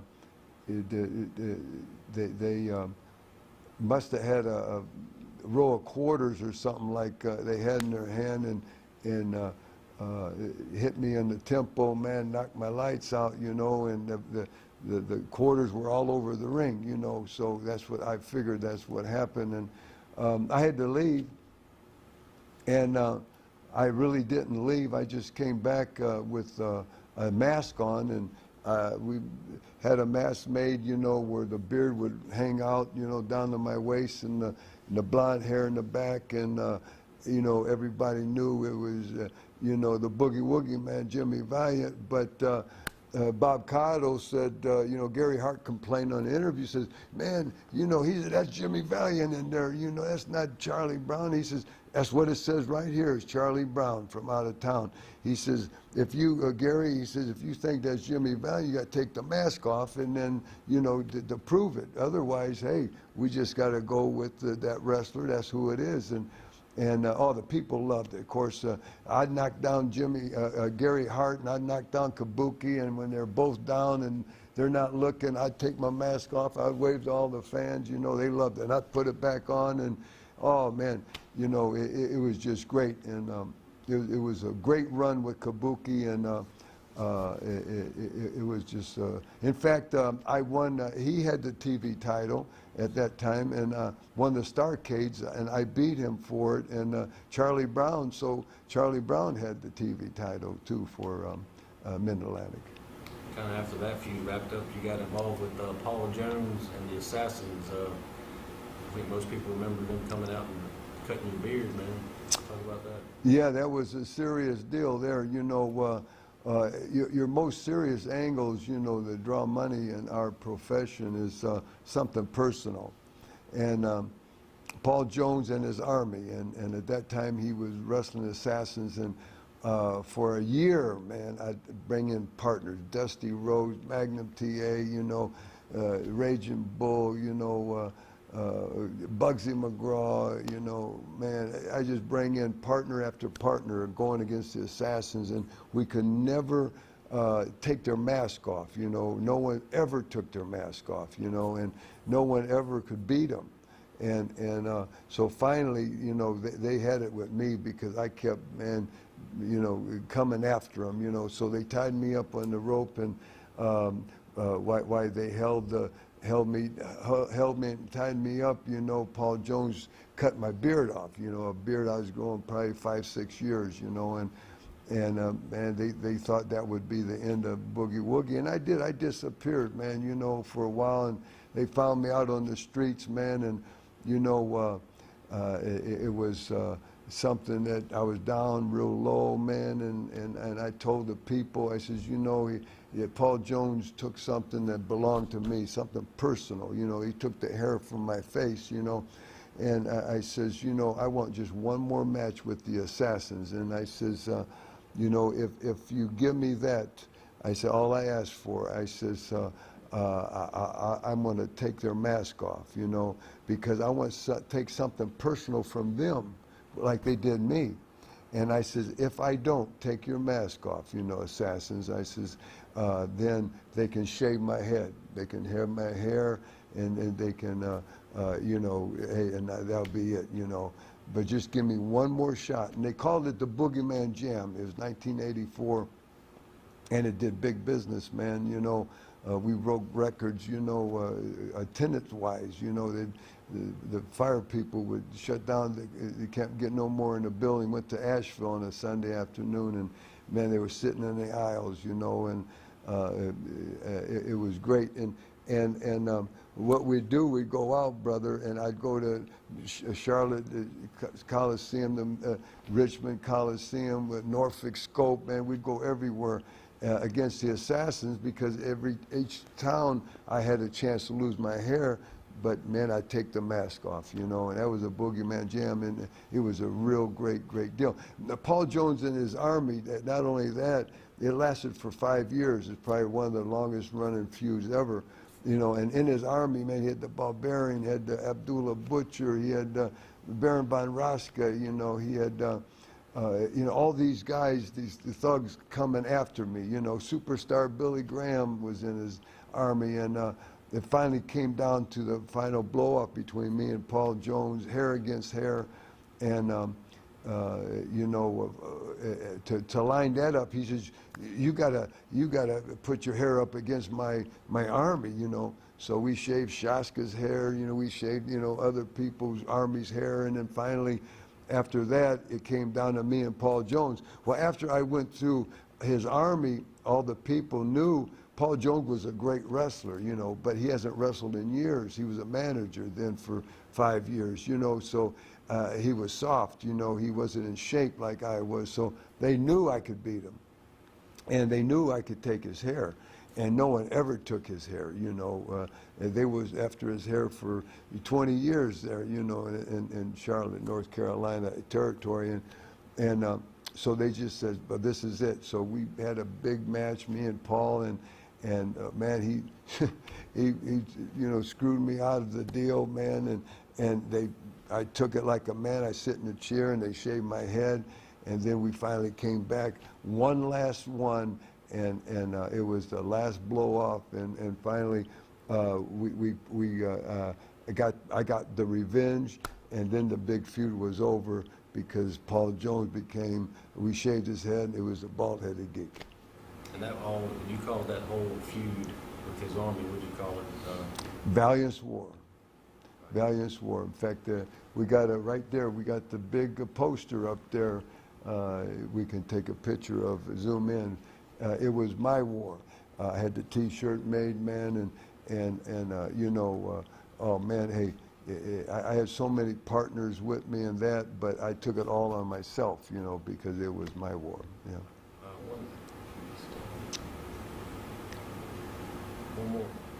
One more story before we go to the camp and everything. Jarrett and Lawler bought you a house. Tell me how that wound up happening. Yeah, in the 80s, they kept, every time they'd bring me in, man, they said, when are you coming home, handsome? When are you coming to state? When are you coming to work our territory? And I was very happy with Mid-Atlantic Wrestling, with the Crockett Company. And I says, I was tired of them asking me this, you know. I says, look, man, I said, hey, you buy me a house, I'll come in, I'll work for you for the rest of the time, you know. I said, buy me a house and we'll do a deal. And, you know, and they laugh, oh man, Hanson wants a house, bop, bop, bop, bop, bop. So I go on home, I forgot about it, man. And a couple of days they call me, says, hey, we got you booked in 2 more weeks when you come here. He says, pick out the house, we're gonna buy you a house, we want you, you know. So we did.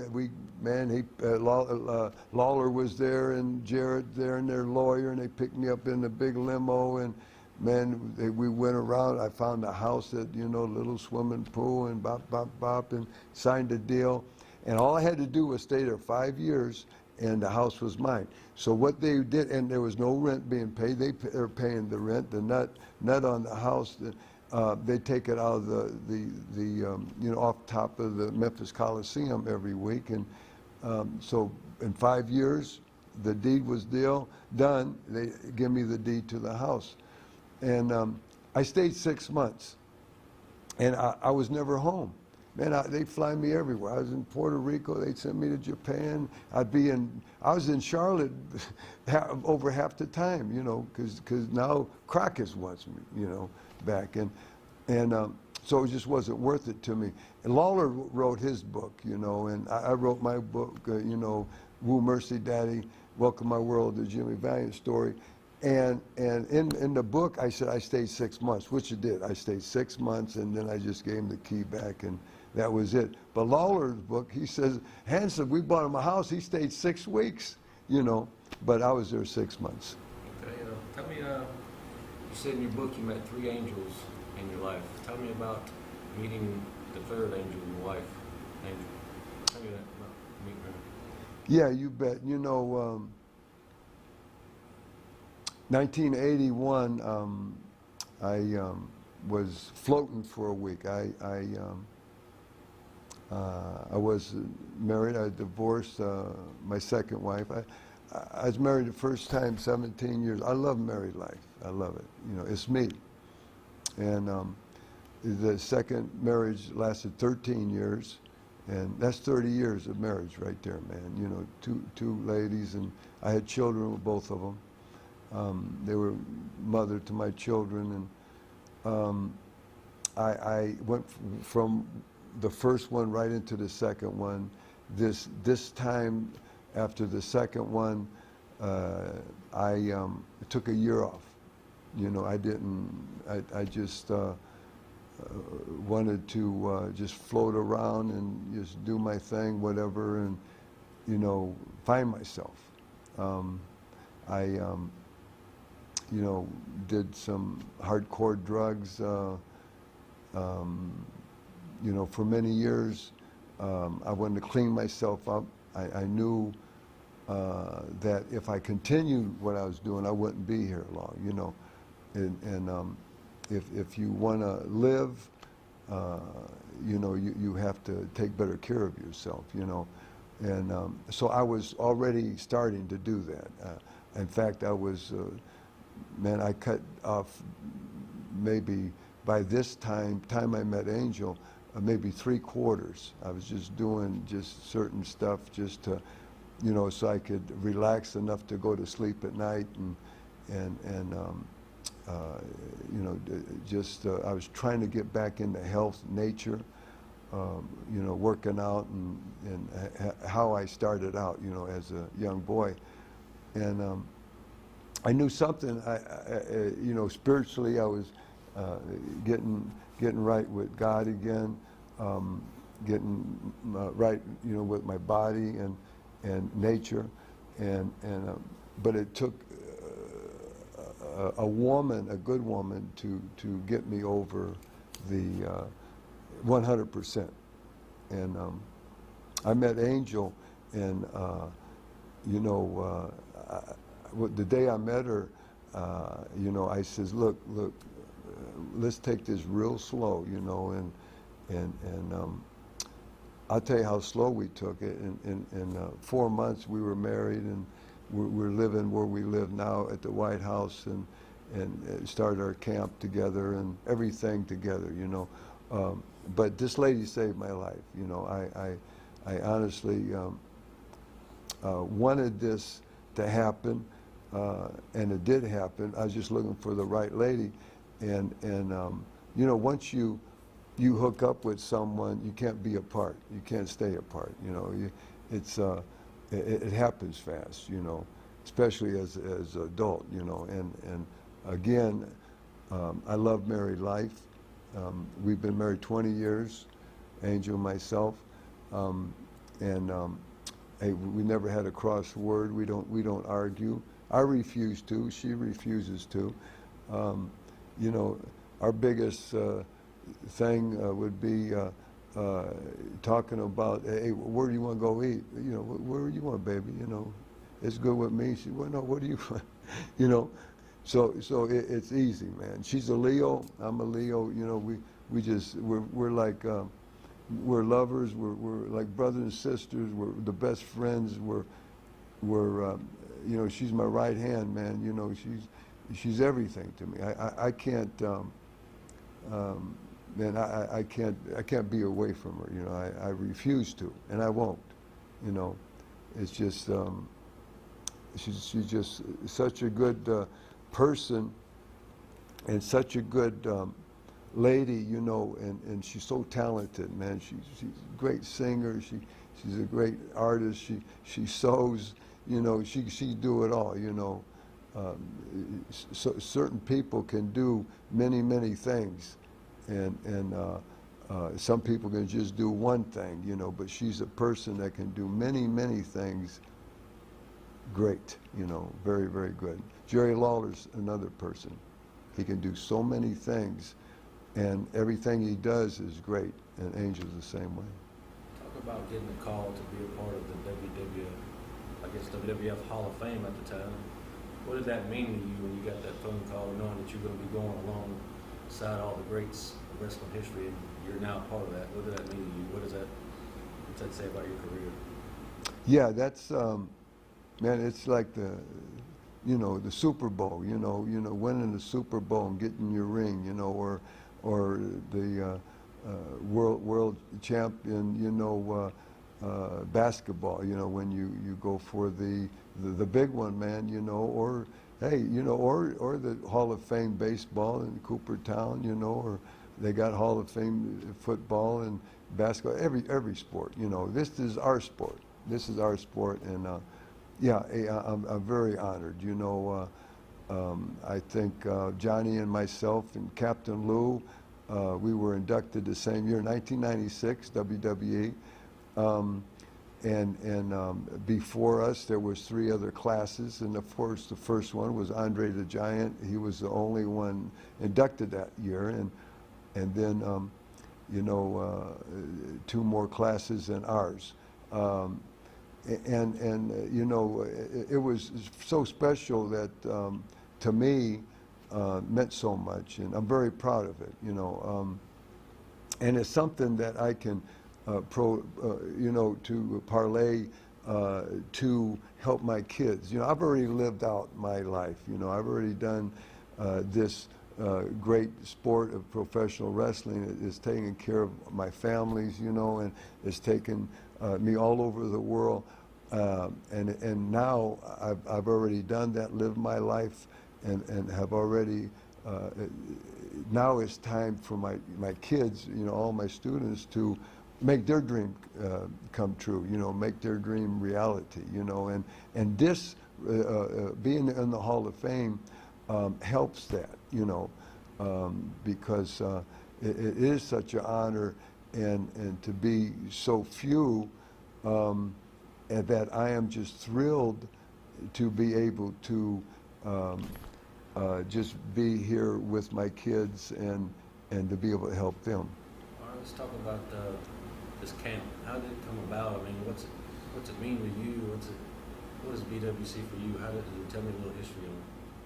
Well, everywhere I ever went, man, people ask me, how do you get into this professional wrestling?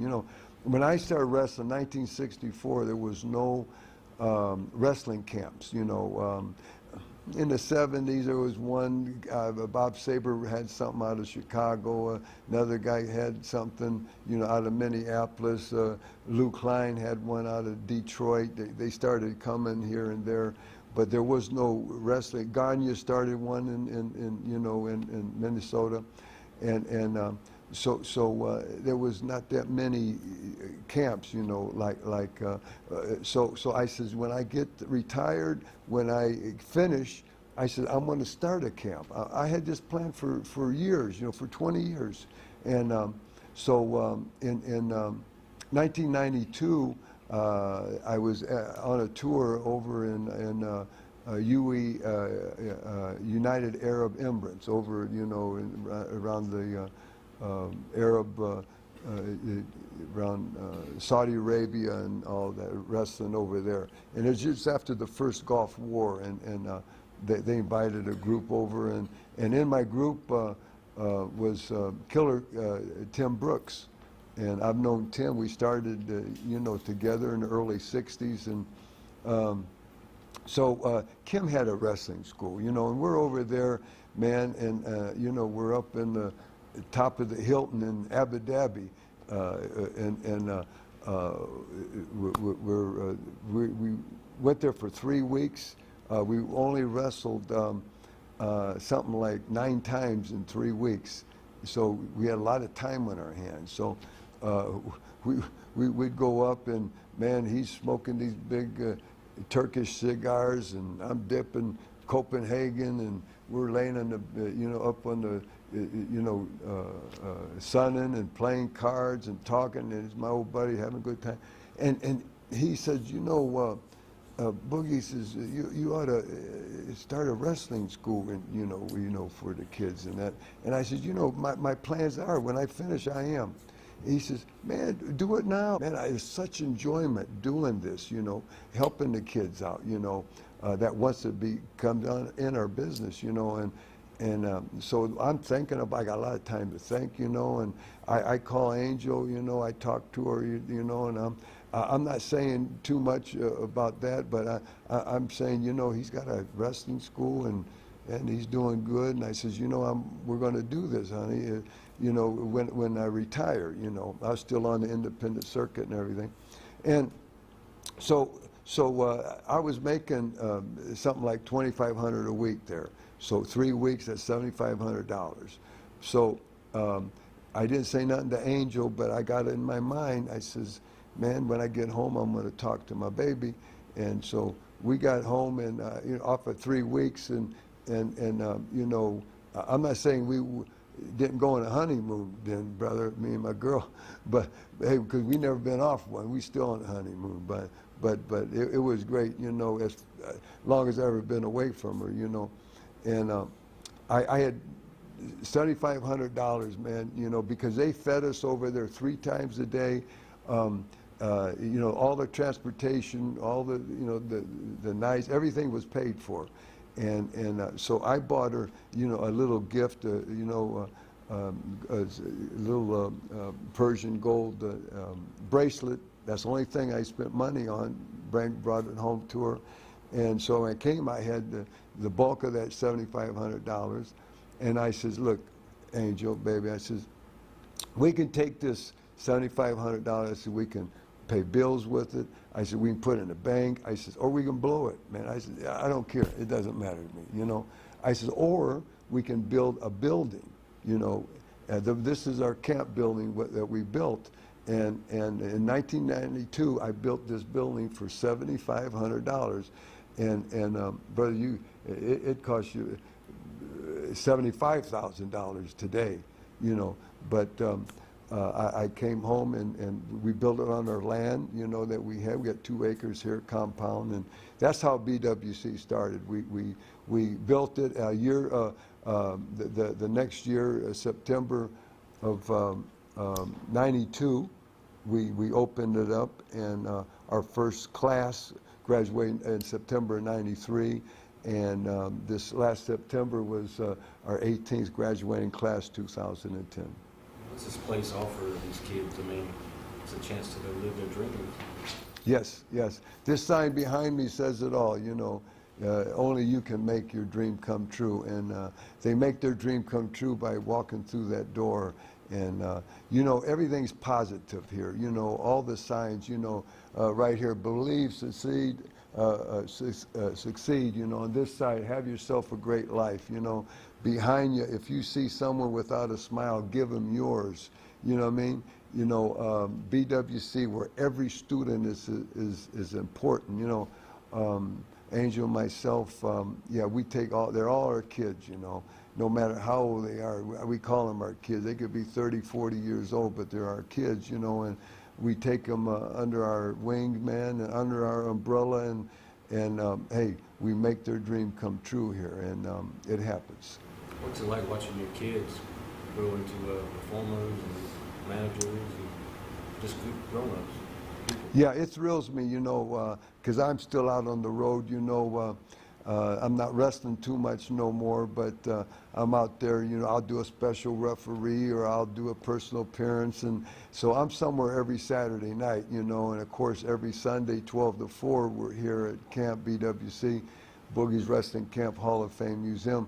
But man, when I see that my kids out there performing, I'm just like a proud father, you know. It just makes me and Angel feel so good. And what good, you know, that they take out of it, and how they protect, you know, of course, their self, but to protect their opponent. And where, you know, if you're not trained, you know, you're hurting yourself. You know, if you're not trained the right way and you're hurting your opponent, and hey, you don't last long, you know.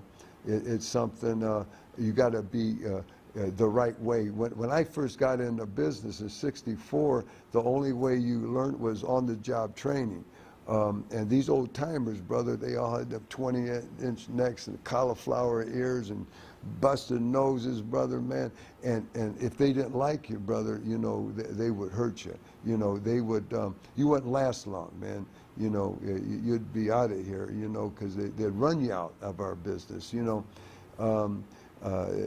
Because they were tough characters, and they protected a business like they protect your family, you know. And it was a much harder harder business to get into. Nowadays, you know, you go to a credit school and you will learn not only old school, you know, like I teach old school, but we still teach the new stuff too, what they see on WWE today. You got to teach both, you know, and we teach both here at Boogie's Wrestling Camp in Shawsville, Virginia, because if you don't teach the old school, it's going to be a lost art, you know. It won't be around, you know, because now it's they're monsters, they're high flying, you're doing this and that.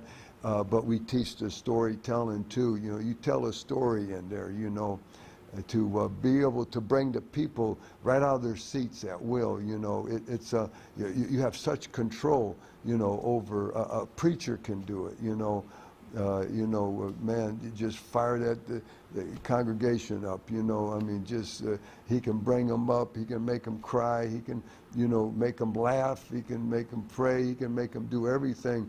A good performer on stage can do the same thing. Professional wrestling can too. It takes so many years to learn that, you know, and it seems like when most of the wrestlers learn that, it's they're on their way out, because you got to master that, you know. But at will, what power you have at will at any time you want to bring them people right out of their seats and, man, scream and yell, and, you know, and then when you want, you can sit them right back down, you know. It's something. I heard you say you've had over thousands and thousands of matches and drove millions of miles on the highways, and this is kind of your way of giving back to wrestling. You bet, yeah. Angel, myself, we built this on our 2-acre compound, Boogie's Wrestling Camp, Hall of Fame Museum, and we have 5-6 buildings here. This is the main camp building, but we have the Hall of Fame building, we have 2 dressing rooms, we have the office, we have my office over on the right, and every room is like this. There's thousands and thousands of pictures, collages, posters, so much history here of anybody that's wrestled probably in the last 100 years. You know, I have you know, from the major stars of today, you know, to the ones back in the early of the century. And this is something we give back to. We invite anybody, come any Sunday 12 to 4, come be Angel my guest. There's no charge. This is what we give back, not only to our community here in the New River Valley of Virginia. We're just 15 miles from Blacksburg, Virginia, where Virginia Tech is, 20 miles from Roanoke, Virginia, Shawsville, Virginia we are. And just look it up, JimmyValiant.com, you know, JimmyValiant.weebly.com. And this is something that we want people to come, and they do. Every Sunday they come in from all parts of the states. From we've had people come from Japan, from England, you know, from Canada. You know, they come just to come and be part for 4 hours. Only open 4 hours, 12 noon to 4 o'clock. We're out here in the country, man. A river right across the street, Roanoke River. Man, there's cows over here, farms, and dairy farm. Everybody, we're right out here in the farmland. And it's so peace and quiet, you know, all week. But brother, on Sunday, man, it's rolling. It's balling and squalling, climb the wall. Old time jubilees happening here at BWC. And please come be our guest, spend a day with us. There's no charge. Watch our kids perform. You know, we have matches, and it's all free. And this is what Angel and myself, we've done this purposely for you to come out to enjoy. And where can you bring your family, you know? If you go to a movie with your family and whatever, it's going to cost you $30, $40, $50, who knows what, you know, or any other kind of entertainment. Here, there's no charge. And this is your life. Our life, yes, it is our life. Angel, our life. We live it 24 hours a day, brother, man, you know, and during the week, hey, I'm always up here, you know, working on the camp and working on the grounds, and Angel's downstairs. She's got Angel's wrestling wear. She's working on the boys' outfits, singlets and robes, jackets, masks, you know. She does it all. Wonderful work she does. Of course, on the weekend, we promote Saturday. I go somewhere, promote BWC. and do something. If not, I just go to a flea market. I'll set up and just promote it. You know, invite everybody out, and then Sunday, of course, from 12 to 4, we have our camp, and it's just something special to see. Yeah, ribs, man, you know, is a big part of our business. You know, you got so many times that you're out on the road, man, and you just gotta think up stuff to keep awake, for one thing. You know, you're driving 400 or 500 miles years ago, especially. You know, because we'd have to be in a different city, different state every night. You know, and man, you know, we'd pull ribs on. You know, like we'd take turns driving, and you know, you're driving, and now it's the other guy's turn to drive. So say he would get now it's my turn to drive. So I'm driving, and the guy just got done driving, maybe, you know, 2 hours, you know, and I let him just get sleep, you know, over there, and riding shotgun with me, man, you know, and all of a sudden, brother, you know, I'd you know, have the window down or something. I'd hit the top, and I'd swerve it like this, and he'd wake up. Man, what happened, man? I says, oh man, you know, there's a big something in the road. What in the world, you know? And oh my goodness, you know. So, oh, there you go. Go back to sleep. So he'd go back to sleep, man, and I'd slam on the brakes, man, or something. You know, just rib, just messing with people. It's just good stuff, you know.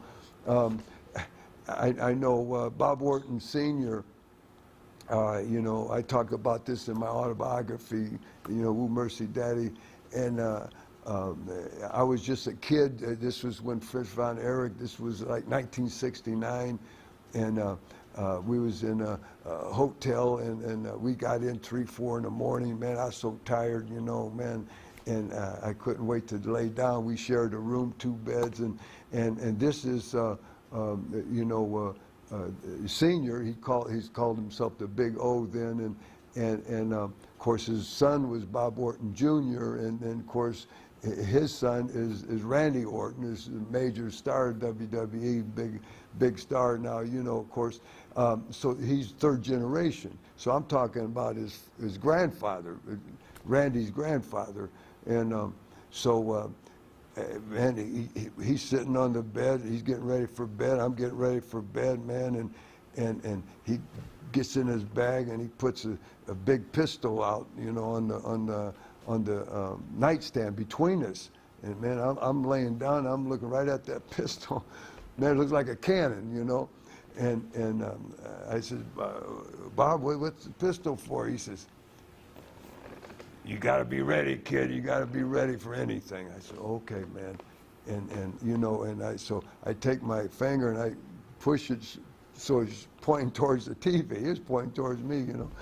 And so he laughs and that, and he goes to sleep. And man, I was so tired, you know, I was wanting to just lay down and crash, you know, because it's going to be daylight in a couple hours. And now I'm wide awake, man. That gun, man, you know, looking right down at 44, brother, man, and he's over there, and he starts snoring, man, in 30 seconds, man, and I said, oh man. So, you know, I didn't know what to do. I was thinking about taking the lamp, hit myself in the head, knock myself out so I could get a little sleep, you know, a little shut-eye. But then, you know, hey, he did that for a rib, you know. It's all ribs, and good stuff, man, all good stuff. Well, talk a little bit about the life on the road. You see a lot of people come, see a lot of people go. It's a hard life, but it's also, you know, brought you a lot of excitement, a lot of good times. Just talk about what you remember from all that. Yeah, oh man, it's great times, you know, brother. You know, you got to make the best out of the road. Otherwise, you know, you just you can't get tied up in all. You know, you're resting 7 days a week. You don't go home that much, and you got to let out steam, you know. So most of the boys, you know, the old timers, most of them, you know, they turn to alcohol, you know, and later on the boys turn to drugs, you know. But hey, it's a way to cope, you know, the way to. It's a hard life, man. I mean, any kind of life you're away from your family, you know, it's not a real good life for a married person, you know, for many reasons, you know, because you can't watch your children grow up. You know, they grow up so fast, and you miss half their life, you know.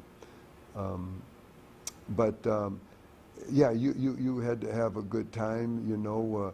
It can't be all, you know, getting to the work. You know, we used to just keep going. You know, a lot of guys years ago, you know, they didn't make money like they do today. You know, we would call it a bologna blowout, man. You know, we'd stop at a store and get a loaf of bread and you know, a pound of bologna and a jar of mayonnaise, and all get a drink, get back in the car. There's 4 of us, you know, and man, we'd make them sandwiches and keep going. You got to go, you know. And it's the cheapest way, and we'd all pitch in for gas, and man, we'd call it healing the room. Years ago, man, you know, we'd have to get in there, and sometimes we'd have 2 beds, and maybe there's 4 guys, and we're splitting it, and we're trying to make it because the money wasn't there, you know. So we'd take a mattress, and we'd throw 2 mattresses on the floor, and one sleeping on the box springs, and one sleeping on the mattress, and you know, you learn, you know, all the old timers, they're down there on the mattress because that box. But the young guys say, oh yeah, they want the box springs because they think that's high, a little higher and a little softer. Well, that's as hard as the ring is, man, you know. But yeah, it's everything's seniority too. The guys, you know, it's all respect, you know, the who came before you, who paved the road for you, and I guess when you look back on your career, what do you want people to remember about it? What is your legacy going to be? yeah, you know, I was very fortunate to work in all the best territories and biggest territories, you know. New York, you know, I was there 3 different times, stayed over a year each time, WWF, WWE. You know, went to WWA, you know, maybe 6 times. Memphis 6 times. You know, Atlanta, you know, San Francisco. Of course, Crockett, you know, stayed there 7, 8 years. I was very fortunate to be, because your best territories, money-wise, you know, was, of course, New York first, and then Verne Gagne, AWA, paid good. I mean, it was a good territory, and then Crockett was super territory, you know. So I was fortunate to be able to work the big-time territories and not the smaller ones, you know, as much.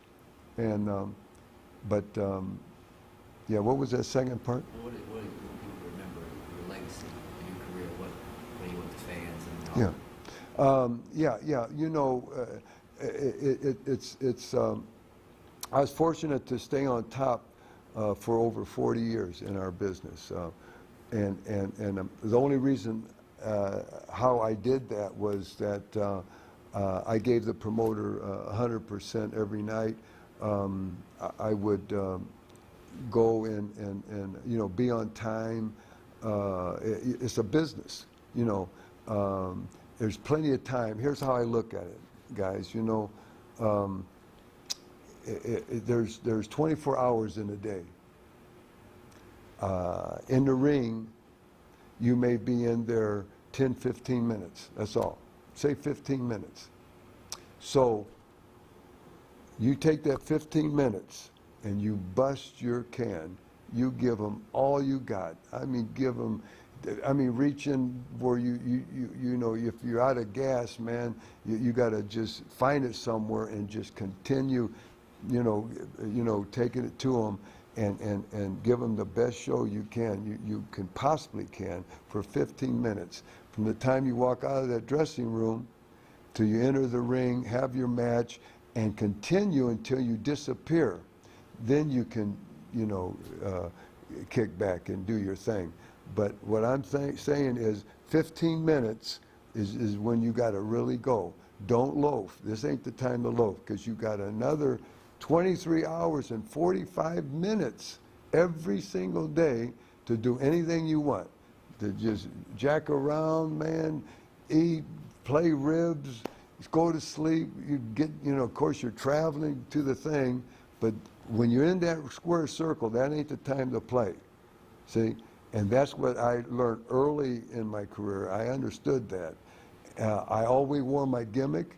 You know, if it was the headbands, the headpieces, or the flashy robes, I don't care if there was 5 people in that audience or 5,000 people. I always did that, and I always gave them 100%. That's how I stayed on, you know, 40 years on top. And that's my legacy. You know, Dick the Bruiser, when he died, his wife, Rio, she told me, she says, you know, Jimmy, she says, Dick just really loves you. She says, he told me many, many times, he says, I wish I had 20 of Jimmy Valiants in my territory. And the reason why is because I never gave him static. I never gave him no reason, you know, to, I was on time, and I gave him 100% in the ring. And I never gave him no reason to, you know, be disappointed in me, you know, because I knew my job. I knew what to do, and that's. They flew in to see me on the tube. They said, Tommy, we want to see you do something. Well, I don't feel like I just did nothing then, Lance. You know, last Monday night, I won the Memphis Trophy. I put up $5,000. Go get my $5,000. I got a good idea here, Lance. We just allowed to do a little business. Yeah, I don't know. You know, my ladies, they like, you know, they like to watch football every now and then. They watch one game a year, and that's the Super Bowl, because that's for everything, right? The Super Bowl, you take everything. So now I'm going to tell you what I want to do. If handsome Jimmy Valiant's got the guts, I'm going to lay my $5,000 down. I hadn't got the Memphis Trophy with me, but my word's as good as gold. The trophy is at the trophy shop. I'm getting Tommy Wildfire Rich put on it. But I tell you what I want to do, Lance. Just like I said, if Valiant's got the guts, I want to lay my $5,000 down, my Memphis Trophy, and Valiant, I tell you what I'll do, brother. If you do beat me, I'll take it out at the trophy shop. I'll even have, even though you're far from being handsome, I'll have handsome Jimmy Valiant put on the trophy. So now, Valiant, all you got to do is bring yourself and that Vic Southern heavyweight belt that you stole from me, Valiant. All you got to do, brother, is bring it out here and lay it down. So, Lance, no, let me tell you something. Right there lays my $5 grand, Daddy. Right there is $5 grand. You know, Lance, you got some pull here. Yeah, but you got some pull. You know, Lance, you've been here about a day longer than dirt anyway. So I know you got some pull, Daddy. That's what I'm saying. So if you can go back there and talk to Valiant, and if he's got the guts to get in the ring, we'll just lay it all on the line right now. I'm getting in the ring. Why don't, hey, no, hey, listen, come on, Tommy. No, hey, come on, you've already had your match. Jimmy's got another match in there. Now just get out of the ring. We'll do it. No, come on. I'm sure the promoters will get it somewhere down the line. That doesn't have anything to do with it. Hey, listen, come on, Tommy. You don't need it. Jim. You don't need to respond to him. Just let's wait and get your opponent in here, and we'll get it on some other time. I understand that the Wallflower wants some action, baby. Woo! How you doing, Brody? How you doing, baby? Here's my belt right here, baby. Lancer, guard that money with your life. I'm going up here. Won't take long. We're going to get 4 or 5 hot old ladies, me and you and Brownie. We're going to go out on the town. We're going to rock and roll right here in Memphis, baby. Come on, hey, Jim.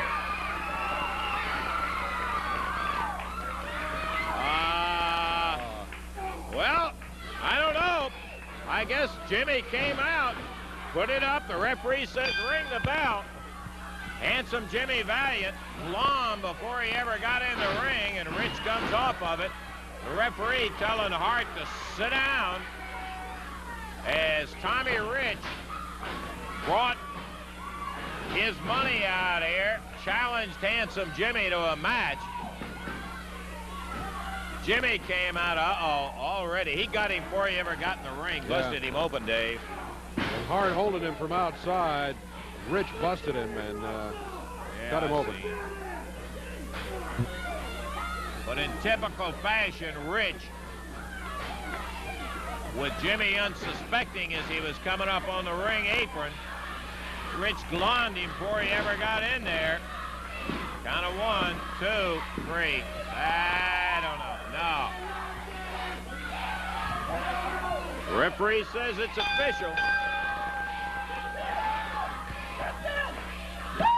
Yeah. Now you know that ain't right. There it is, Lance. Yeah, I see it. Hey, come on. Everybody see me, Daddy. I did it for you, ladies. You know I ain't found no ladies in Memphis, but I flew 3 of mine in, and I'm taking the belt home to them. Thank you, Lance. As was explained at the beginning of the program, the TV champion will be determined right here today. All of these guys in here for a battle royal, and the winner of the battle royal will be the TV champion. And then he's going to be defending that championship when he defends it right here on TV. All right. There is a TV, which is part of the prize, which goes to the TV champion. We can hide behind this one. Yes, sir. I tell you. Hope we don't have to. Hope it all stays in the ring up there. It'll be some, pardon me. Just trying to count how many people in there. Looks like 7 folks in there already, and more are due to be here for this championship match. Hands old Jimbo.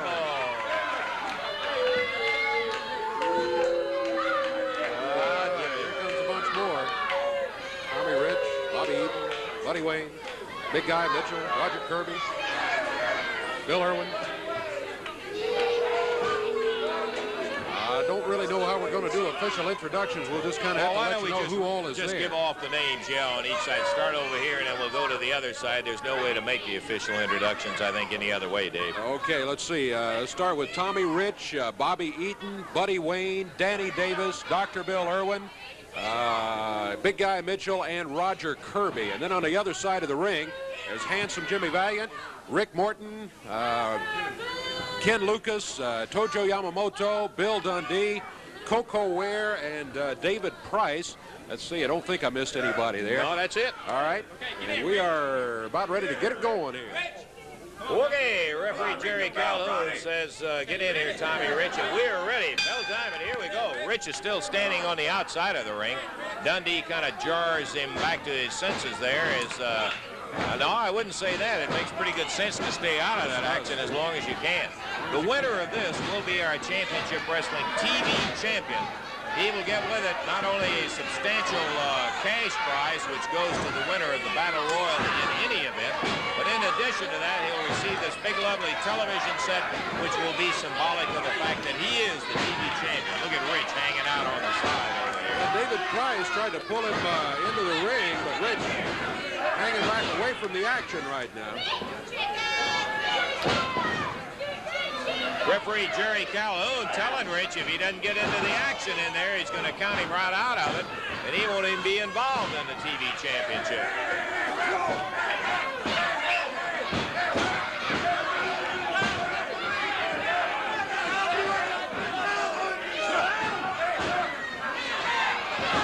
That's Big Guy Mitchell, you see, with his back up against the ropes. All right, Rich is gone. Referee has counted Tommy Rich out. Got tired of the prima donna attitude, and the referee counted Tommy Rich out of it. So eliminate one Tommy Rich, the AWA Southern Heavyweight Champ, from the competition in this Championship Wrestling TV Championship. Kenny Lucas. Big Guy Mitchell is out. Lucas had him. Yes, this is, by the way, we didn't make the announcement, Dave. It is a pin elimination. Not over the top rope and pin. It is a pin elimination. Buddy Wayne and David Price directly in front. Dr. Bill Irwin going after the superstar. In behind, Kenny Lucas and Danny Davis. That's Rick Morton just coming at you. Handsome Jimmy back over in the left-hand corner in the middle of the fray. That's Buddy Wayne, just been eliminated. Yeah, Buddy Wayne out. Buddy Wayne will not be our TV champion. Count of what? On Lucas, I couldn't tell. 2 count. Nope. Kenny was eliminated. It was a 3 count. Lucas. There's Bill Dundee with the help of Tojo Yamamoto, and David Price goes by the board. So he lost about 3 members there. Very, very quick. Bobby Eaton nails Bill Dundee. Eaton, but Dundee is right over by the ropes. You'll never get a count out of that. Roger Kirby, we haven't seen Roger, the Nature Boy, in quite some time. He's back over working on Ricky Morton. Dundee, 2, 3. And the count goes on Bobby Eaton.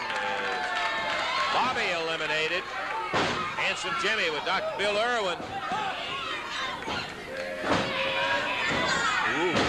Down goes Irwin.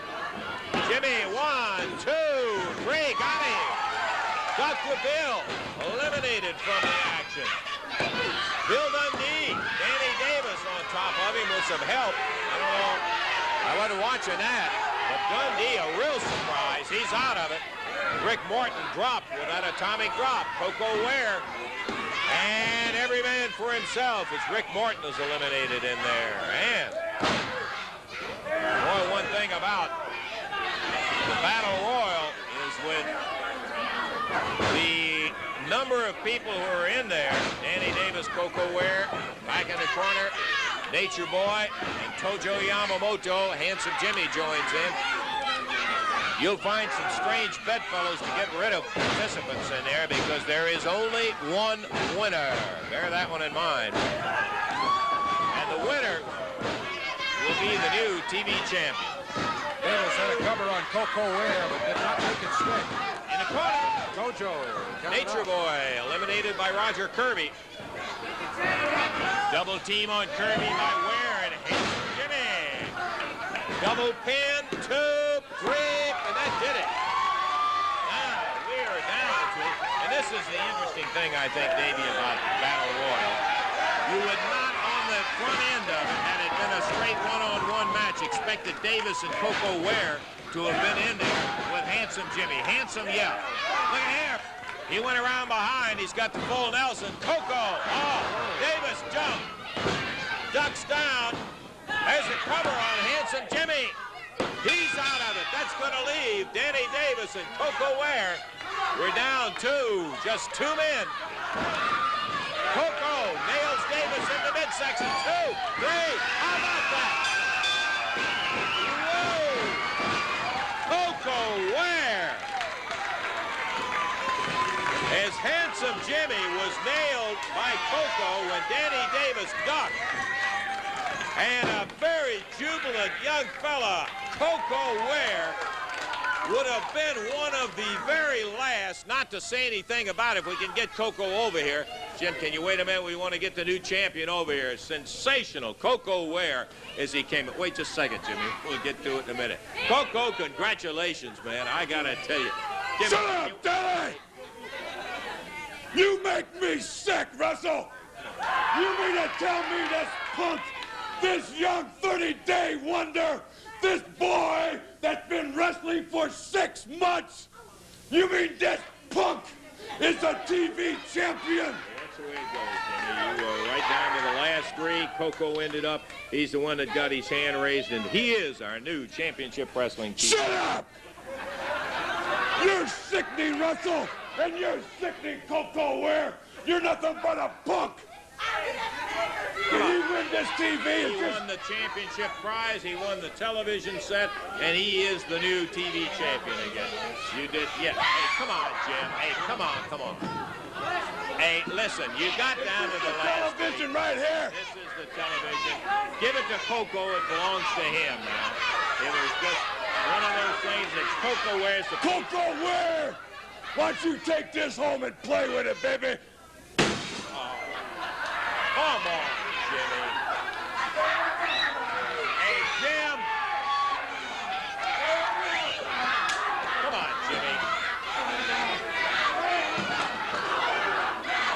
Jimmy.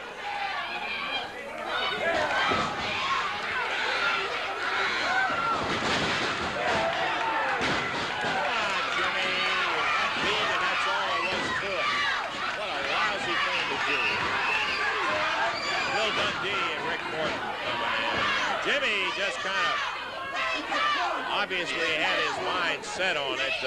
Ken Lucas over with Coco Ware.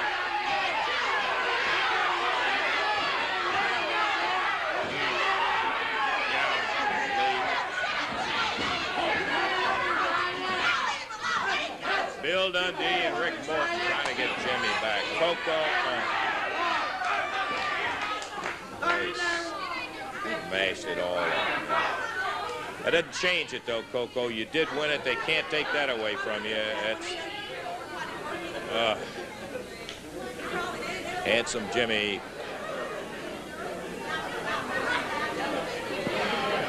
So much for one television set, isn't it?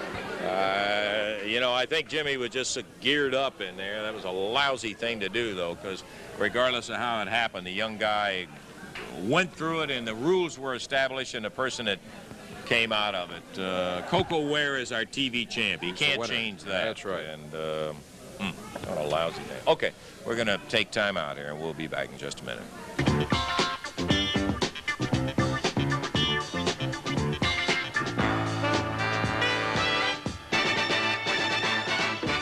Okay.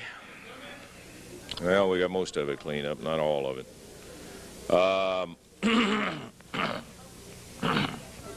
Pardon me, we want to again reiterate that Coco Ware, that was really a lousy thing. Jimmy must have had his mind set so high on it. That, You know, Lance, but that's terrible. I mean, he broke the young kid's heart, comes out here and destroys a TV set like that. but this doesn't change one thing. Coco Ware is our TV champion.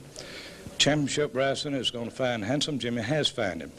$500 for his action here, and the $500 be taken and to replace the TV set for Coco Ware. Good move. Good move. I'm glad to hear that, Eddie. We don't condone what happened whatsoever. Well, I feel sorry for Coco because it was a big moment for him to become the Championship Wrestling TV champion. But sometimes He's a still champion. That doesn't change. That's right. Doesn't change that. Now, Lance, I got something that's it's very unusual to take place, but it's a lady here that I've known her most of my adult life. She did a remarkable job raising 2 boys virtually on her own.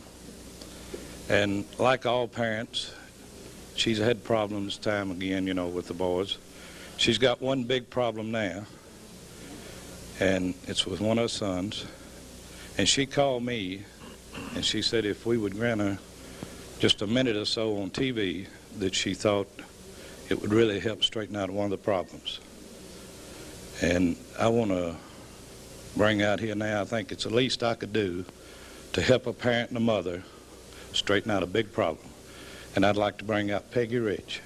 Okay, this is Tommy's mother. We had an opportunity to talk to her a little bit earlier, and Peggy, welcome to Championship Wrestling. I know it's an unusual situation. I understand completely your request of Eddie to have the opportunity to come out here.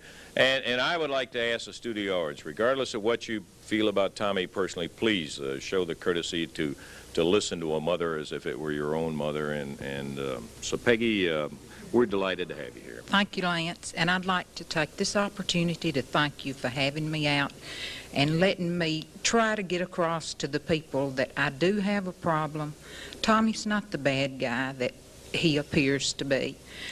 I know that Tommy is in the dressing room and is probably seeing me, and it's quite embarrassing to him, I'm sure. But you listen hard, Tommy. It's been rough for me. I was proud of you. I'm still proud of you, and these people are too. I'd like to just give you a little rundown on Tommy's career. He started out in Jerry Jarrett's basement, and it was a hard road for Tommy, and he wanted to be accepted. He wanted to be a star, and I thought he was. Well, one day he came in and he said, "Mama, the time has come that I think I've got to leave." He said, I need to go other territories and make a name for myself. And then when I come back home, the people here will realize I'm a star. So he left. He went to Atlanta, and it was one of the saddest days of my life. I went to Atlanta many times and saw him, and he wrestled in Atlanta. He wrestled in Madison Square Garden. He went to Hawaii. He's been everywhere. Then one day he called me and he said, "Mama, I'm ready to come home." And I was, needless to say, I was proud. I know you were. It was really a boost to me. He came back, and the first week he was back, he came to Memphis and wrestled. I didn't come. But he came home, and he wasn't the same Tommy. He sat around, he moped, he was despondent. This went on for 2 or 3 days. And finally one night I sat down and I said, "Tommy, what's wrong?" I said, "There's something wrong, and I think we need to talk about this." And he said, "Mama, I'm not accepted." He said, I went away, I thought I made a name for myself. He said, I came back home, and he said, the people didn't like me. He said, I wasn't what they wanted. And I tried to talk to him, and it didn't seem to do any good at all. And he said, one way or the other, Mama, they're going to accept me. They're going to know that Tommy Rich is back. And I want all the people to know, when he comes out here and he brags about being the tough guy, and he's not that. That's not Tommy, not at all. And I feel like the only way that Tommy can ever know that he is accepted is by the fans wanting, cheering him and letting him know they're behind him. That's the only way I know that Tommy will ever be what Tommy used to be. And I think the fans know that we want Tommy back like he was. Okay, Russell! Hey, come on, I'm Jimmy. sick and tired of listening to this big fat slob! Hey, come on, Jimmy. Now, there's no excuse in that. Lady! You made a fool of yourself. Listen at me, Grandma. I can't help how your son turned out. I can't help it, baby. He probably turned out just like you. Hey, if you can't control your boy, all my people in the South, they love Handsome Jimmy, and they don't love Tommy Rich, and they don't love you. You have no business being here. Save it for later, Jim. What do you mean, save it for later, brother? She has no business being here. Tommy Rich has no business being here. Ask her nothing, Lance. You shut up, Daddy, and you shut up, too, baby. Come on, Tommy. Come on, you guys. Break it up. Get it separated, Kojo.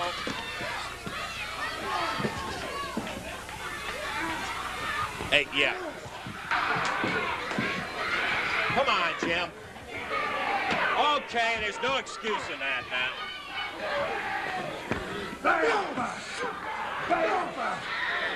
Come on, Peggy, you better get back here, huh? Come on, Peggy. Get back out of the way. All right, hey, come on. Now, that absolutely... Come on, you guys. Knock it off with this stuff now. Hey, come on, Eddie, get somebody out of here. Watch it, Peggy. Here. Come on, just stay back.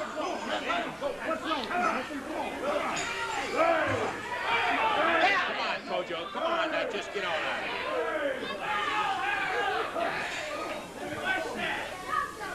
Get him out of here, Bill. Yeah. Just get him on out of here. No excuses. Okay. Yeah.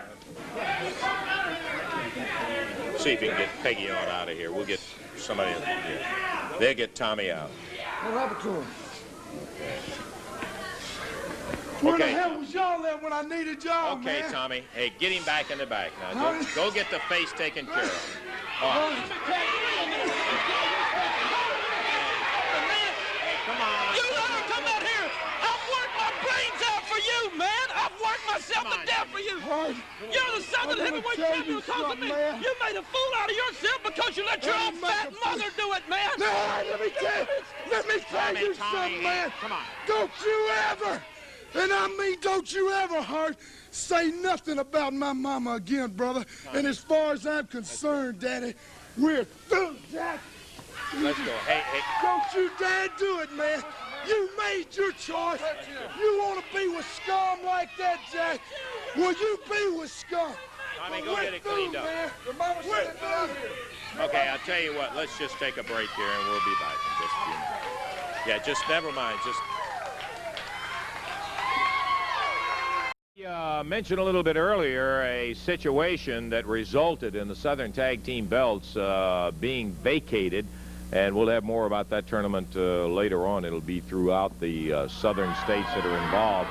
There was a stunning situation that developed in Southern heavyweight land in the Jackson Coliseum in Jackson, Tennessee. This man right here, Paul Ellering, won the Southern heavyweight title. The new AWA Southern heavyweight champion is Paul Ellering. Well, you know, I mean... There was a time. There was a time, Lance Russell, when you didn't have time for me out here. There was a time when Jerry Jarrett, big shot promoter, said I did okay for being a rookie wrestler. These times have all passed. I'm the master of disaster. I am the champion. I beat Jimmy Valiant, and it was easy. Jimmy Valiant, you try to wrestle. Jimmy Valiant, you can't dance. Jimmy Valiant, you can't sing. As a matter of fact, Jimmy Valiant, you're the worst thing a kid can do is to look up to you.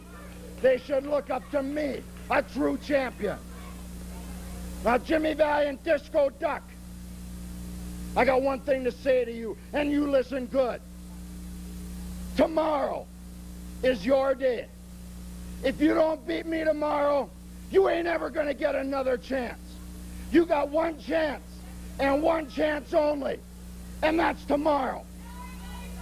And that's all I got to say. That's fine. The king, Russell, the king, baby. Okay, I'm sure you guys don't want to stay out and watch what I've got in store for the folks, and that is an opportunity to see how the Southern heavyweight title changed hands. Paul Ellering taking all the bows, has the belt and all of that. He ought to be awfully glad that he had Jimmy Hart with him. Let's go to Jackson, Tennessee, in the Jackson Coliseum. You'll see the Southern heavyweight title between Valiant and Ellering. Down, trying to pull Jimmy off the rope, reaches up and nails handsome Jimmy with that walking stick. Jimmy's got a bad cut on his head where Hart hit him. The referee was down trying to pull him loose. And Paul Ellering taking advantage of it, slugging him.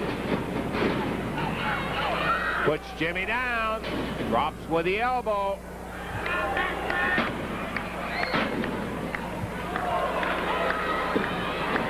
Handsome Jimmy covered on his face. Ellering rips the patch off his eye. Jimmy bleeding profusely about the head where Hart leaned up over while the referee was down and nailed Jimmy with that stick. The referee counting on him. 12 minutes in, Paul Ellering taking advantage of the help from Jimmy Hart. Nails handsome Jimmy again. Goes after him.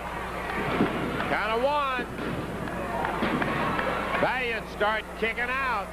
Jimmy is a mess. He is bleeding profusely. Count of one. Remember, that title is at stake. And Ellering flexing his muscles, hollering, I got him. Oh, and Jimmy back down. Ellering goes right after him. The referee telling him to get up off the eyes. Is Ellering going after the eyes?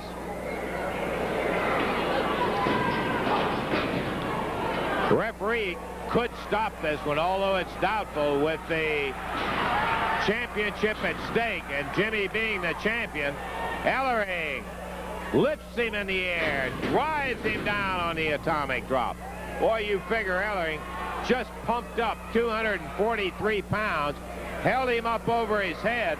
He's now climbing up on the ropes. Comes off the ropes and Valiant out of the way. Ellering hits the deck hard. 13.5 minutes into this match. Valiant covered with blood, still pouring blood out of him, where Jimmy Hart nailed him with that stick. Valiant hops Ellering as he comes off the ropes, puts Paul down. Valiant sensing that his title in trouble, fighting his way back. Pounding Ellering. Slams his head into the turnbuckle. Handsome Jimmy, numb and oblivious to the cut. And a funny, Ellering's head snapped almost all the way back. Handsome Jimmy trying to go in too quick. Nails the turnbuckle with his shoulder. Ellering fires him across the ring. Plants a shoulder in the midsection. They're wheeling each other around, and Jimmy slinging, covers the Hart, jumps across the table. No, Jimmy. No. Hey, Jimmy. That was Hart. Wow. Jimmy Hart did it. Hart rang the bell. It was not the referee. Now Hart trying to help Paul Morton, who was knocked out when Ellering hit him. A double-handed smack, and Ellering covers 1, 2, 3.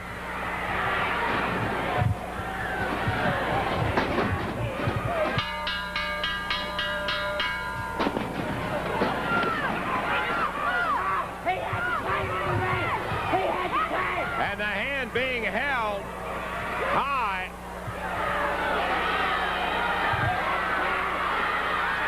The winner of 15 minutes, 20 seconds, 26 seconds, and the new Southern heavyweight champ, Paul Ellering. Ellering, 15-26, the new Southern heavyweight champ.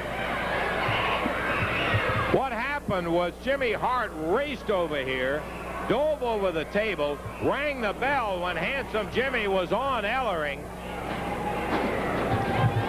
Handsome Jimmy got up thinking that he had won the match.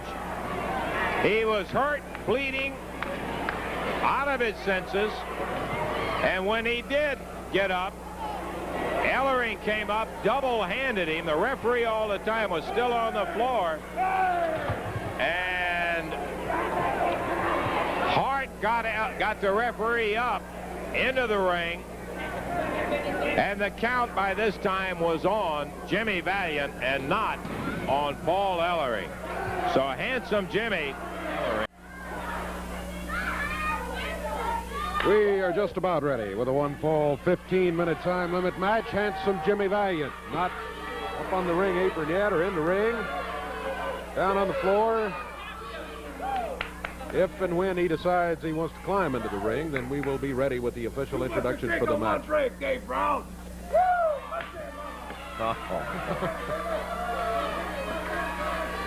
Well, Handsome Jimmy climbs into the ring for this match. One fall, 15-minute time limit match from New York City, 239 pounds, Handsome Jimmy Valiant. And going against him in this match from Pensacola, Florida, 226 pounds, Robert Gibson. One fall, 15-minute time limit match. It's a non-title match, even though Handsome Jimmy's got the Southern Heavyweight Championship belt around his waist. Jimmy Hart is now not unbraiding, but Handsome Jimmy has some kind of a leather affair that he ties. I'm sure there's a name, which I don't know right offhand. I'm not going to lose any sleep over. But it is now off, everything but the belt. Jimmy doesn't want to get that off his waist. A non-title. You know, Dave, I really think that Handsome Jimmy I always thought was just way out. But I'm not so sure there's not a little smarts. I think a lot of guys let that routine of Handsome Jimmy's lull them into thinking, and all of a sudden, boy, he hurts you, and hurts you bad. I don't think Robert Gibson will do that. The youngster from Pensacola back in there and ready. He had trouble with a pulled hamstring muscle, but he seems to be back and moving in real good shape. Okay, bell time. Here we go. Second out. Handsome Jimmy, Robert Gibson. I saw that move, yeah. Every move's a picture. Every move a picture. Oh, that's Handsome Jimmy. He doesn't need us here. He does his running commentary on his own match in there. He'll keep you up to date with it. Gibson taking his time. He's not being bagged and rushing in right away. Jimmy's side headlock. He is thrown off but holds onto the rope. Gibson carefully waiting. Jimmy Hart in the corner over there, using his brand of cheerleading for the Southern Heavyweight Champion, Handsome Jimmy Valiant. Jimmy Hart pointing out to the crowd time after time that Handsome Jimmy does have the belt.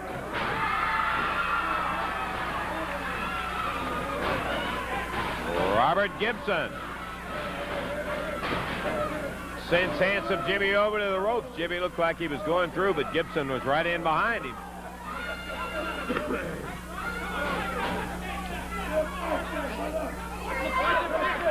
See that fist, Jimmy? You got a good eye on it. You keep looking and it'll catch you right in the eye, too. Referee Jerry Calhoun telling Jimmy Hart at ringside he can handle the refereeing. Top wrist lock. Yeah, you got him, Jim. Reversal by Gibson. Over to the ropes. Nice clean break by Robert.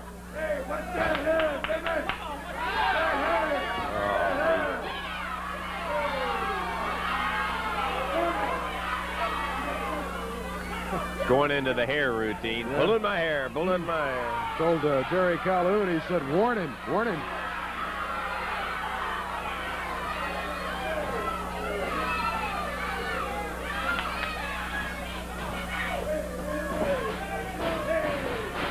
Round behind in a waist lock, Jimmy Valiant on Gibson. Gibson going for a get out in there. Now reverses it. Goes behind Valiant, but over to the ropes. And that'll call for another break. Jimmy has used the ropes well in the early going. It's a one fall, 15-minute time limit match. In case you just joined us, Championship Wrestling with Robert Gibson facing you and Handsome Jimmy Valiant, Southern Heavyweight Champion, with his back to you.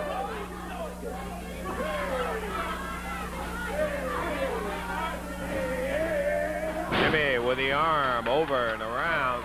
Gibson reverses it again.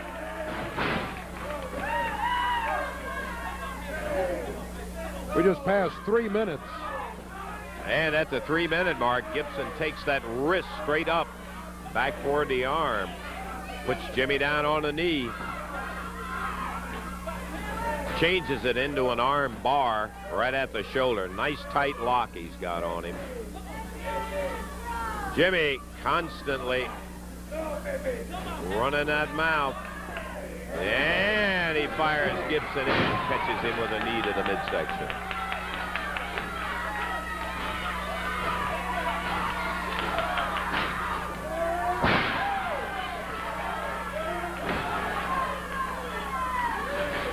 Once again, Gibson in. Backdrop.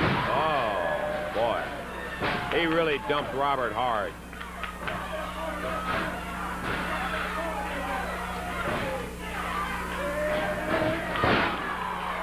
Gibson snapped into the turnbuckles. Handsome goes right in behind him, and again, well, he's fired to the turnbuckle. Third time, a reversal by Gibson, and he slams Handsome Jimmy in, drops with the upper part of the arm. All whipped, drops it, beautiful, beautiful, really nice. One, nope.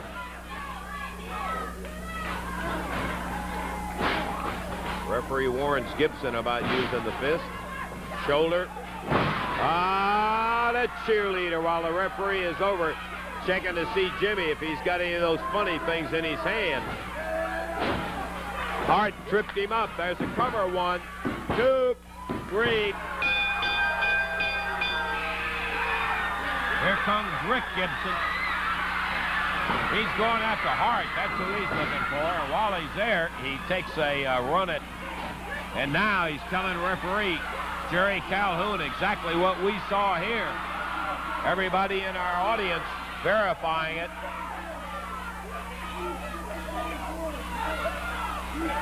Handsome Jimmy. Handsome Jimmy is too cool to be true. I mean, the champagne is too cool to be true. If Big Brother had to come to his little brother rescue, do you understand? Big Brother, do you want some of the champagne? Big Brother, do you want some of Handsome Jimmy? Get your laundry out, baby. Get your laundry out, brother. Okay, now everybody here saw it. Rick Gibson peeling off his jacket. Jimmy is the one who said, "Do you want some of the champion?" And Rick Gibson didn't take him long. Bat an eye, and the jacket was off, and said, "Climb through the ring." That's not to. And in an unofficial, unscheduled fight, Rick Gibson is showing what Big Brother can do. Jimmy's the one that used the term. Here comes Hart. Hart's down. The Gibsons fire together on Hart and Handsome Jimmy. And they are out of the ring.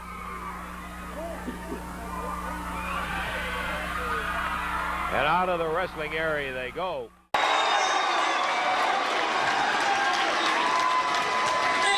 It's gonna happen. I don't care who you are, what it's gonna happen. It is gonna happen. Let me explain something to you.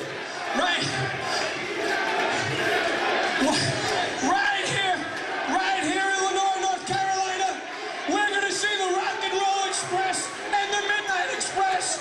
We're gonna see Dusty Rhodes and Tully Blanchard, and we're gonna see Jimmy Valiant get one more shot at. Come on, right now.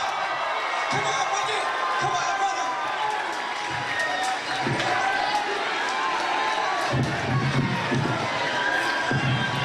Jimmy, I'm gonna ask you one more time, brother. I've known you 20 years. One more time.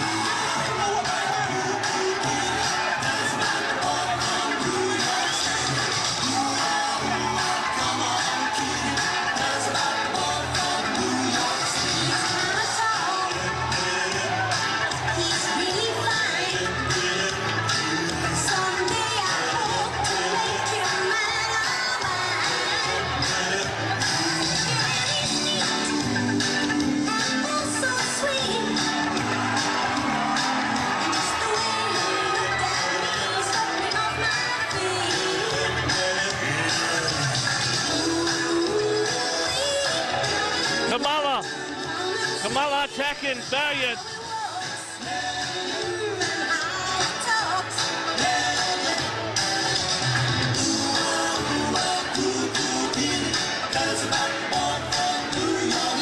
Kamala holding Valiant. And Franklin accidentally striking Kamala.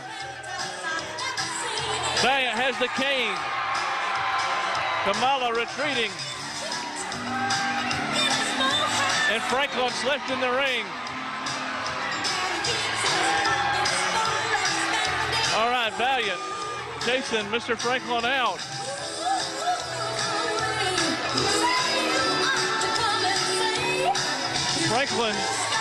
treats.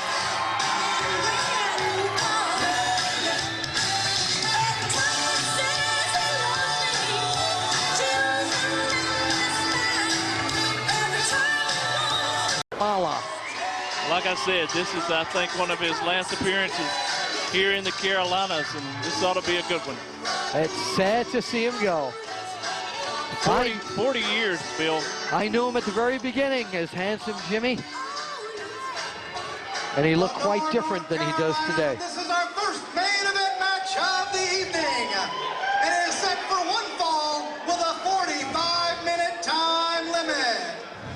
Introducing first, the fabulous Mr. Franklin presents from darkest Africa at 325 pounds, the Ugandan giant, Kamala. He has gained 3 pounds since I saw him last.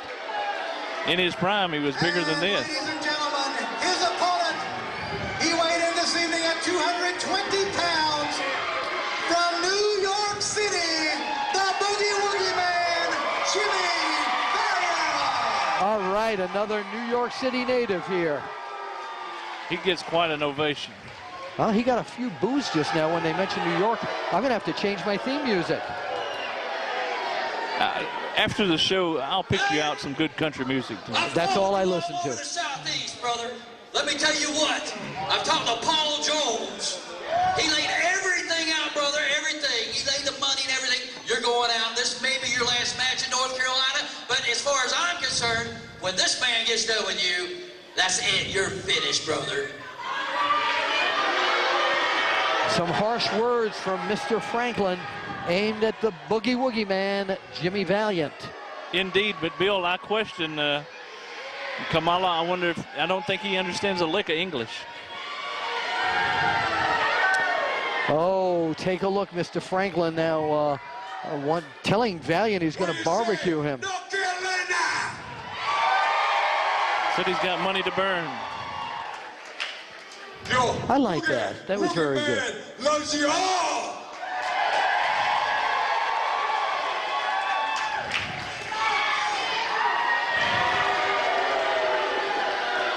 I want to thank each and every person that has come out tonight.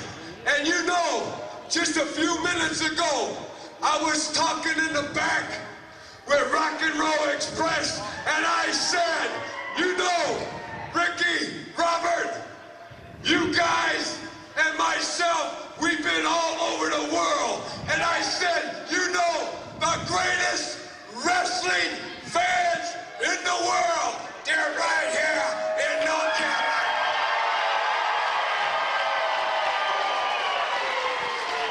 They're not in Uganda? Are you ready to rock and roll? I think not. Are you ready to boogie woogie?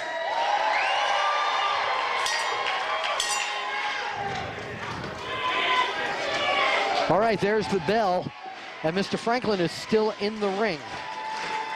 Boogie Woogie Man, Jimmy Valiant, trying to rally the fans to get behind him, and he doesn't have to do too much to do that. Referee Mark Foley's got his hands full. Wait a minute, what's he going to do? Some magic of his own. Ah! He checked his temperature.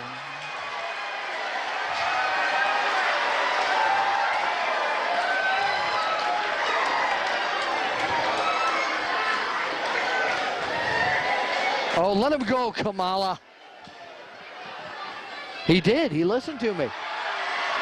Ouch. The ball claw, Bill. Is that what it is? Indeed.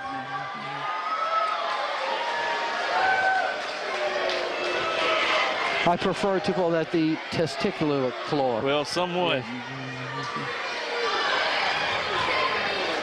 Well, down here in the South, they wouldn't know what you were talking about. That is true. That is true. No, actually, that's not true. Southern people are very educated. Well, yeah, but they'd still want a translation. That is, I can appreciate that. I think we went through this earlier. Yes, earlier today. All right, Kamala trying to console Mr. Franklin. Mr. Franklin does not like anyone who gets one up on him. No, he doesn't. You know, right now he's got to be a little bit embarrassed. And Jimmy Valiant has got everybody here in Lenoir, North Carolina worked up in a frenzy.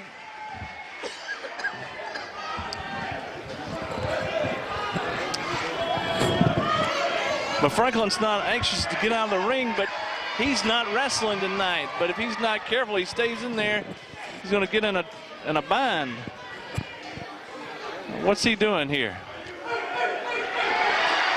Oh, he's barking like a dog.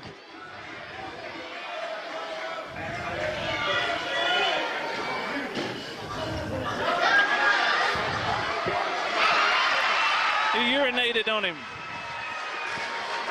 Well, I always said the man was a pisser.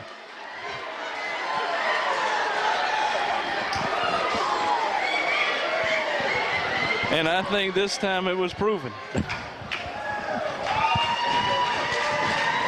Kamala very well understands what just the exchange that just happened, because, as you know, he's a cannibalistic wrestler. So this is something very normal in his society. He likes to eat raw chickens, Bill. Yes, absolutely, absolutely. Raw meat, raw hamburger meat, any of that type stuff. Not normal for your human stomach. Most people wouldn't. He doesn't have a human stomach.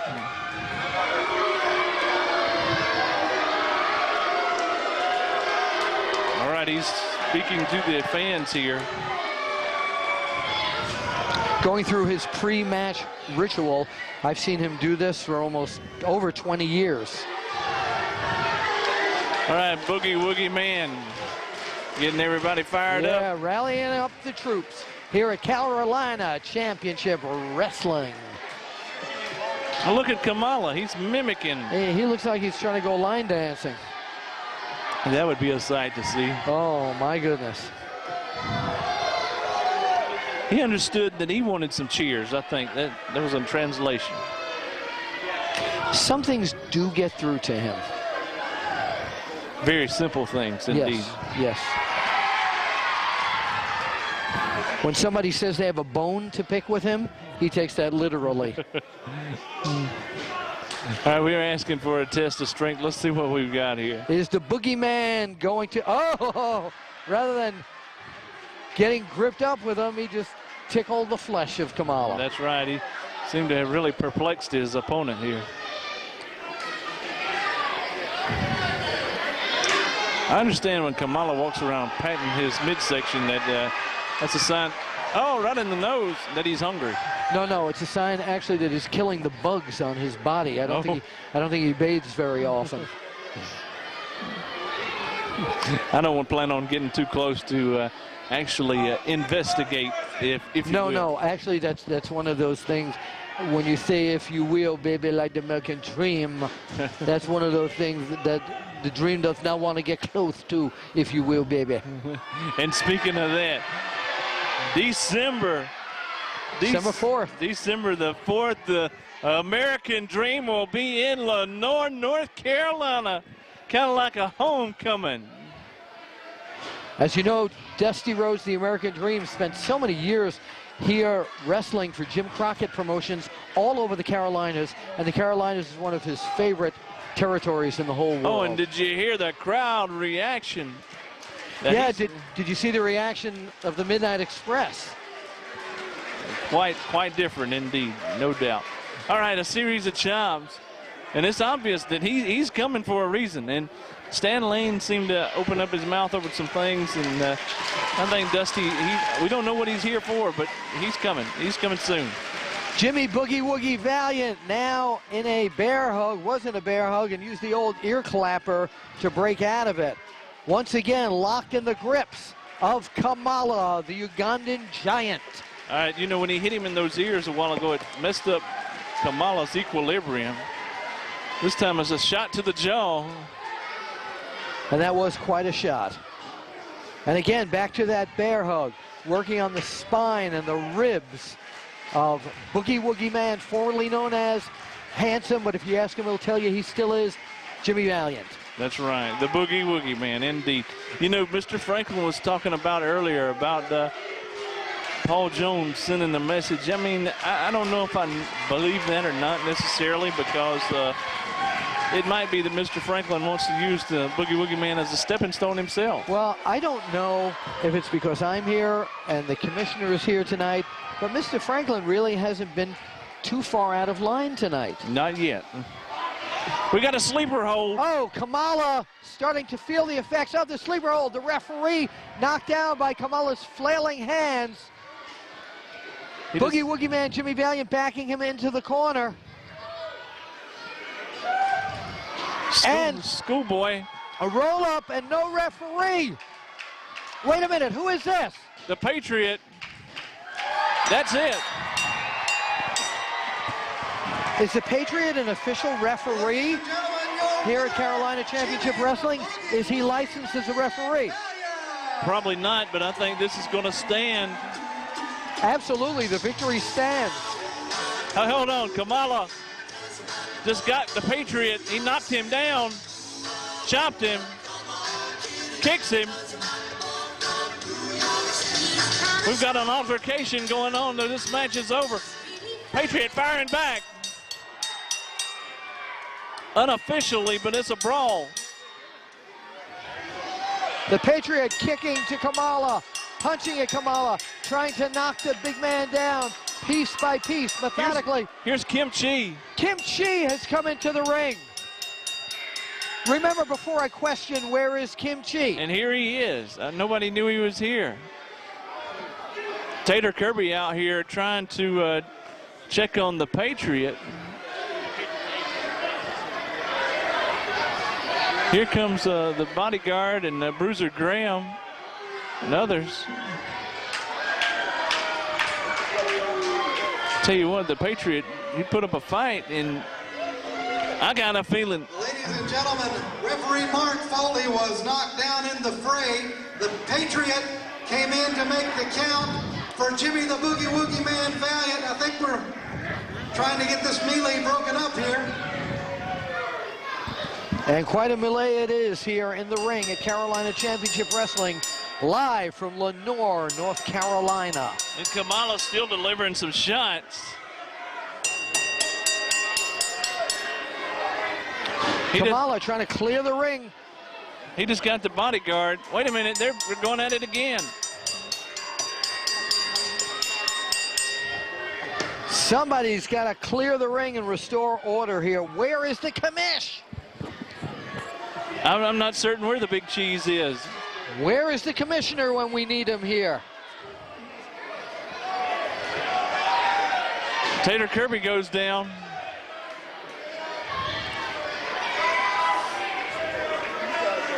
Patriot is trying to be almost restrained. Who will get Kamala out of here? Who will get him out of here? Kamala again going after the Patriot. These guys are going at it. Hey, I don't want to strike a bad chord with anyone here, but shouldn't Jimmy Valiant be back in there helping the Patriot as well? He probably doesn't even know what the heck's going on out here because he went dancing back to the back. Well, he needs to check the TV monitor back there. He's rejoicing in victory, but look what's happening here to his good friend, the Patriot. Truth be known, I got a feeling that he just innocently didn't have an idea this was happening.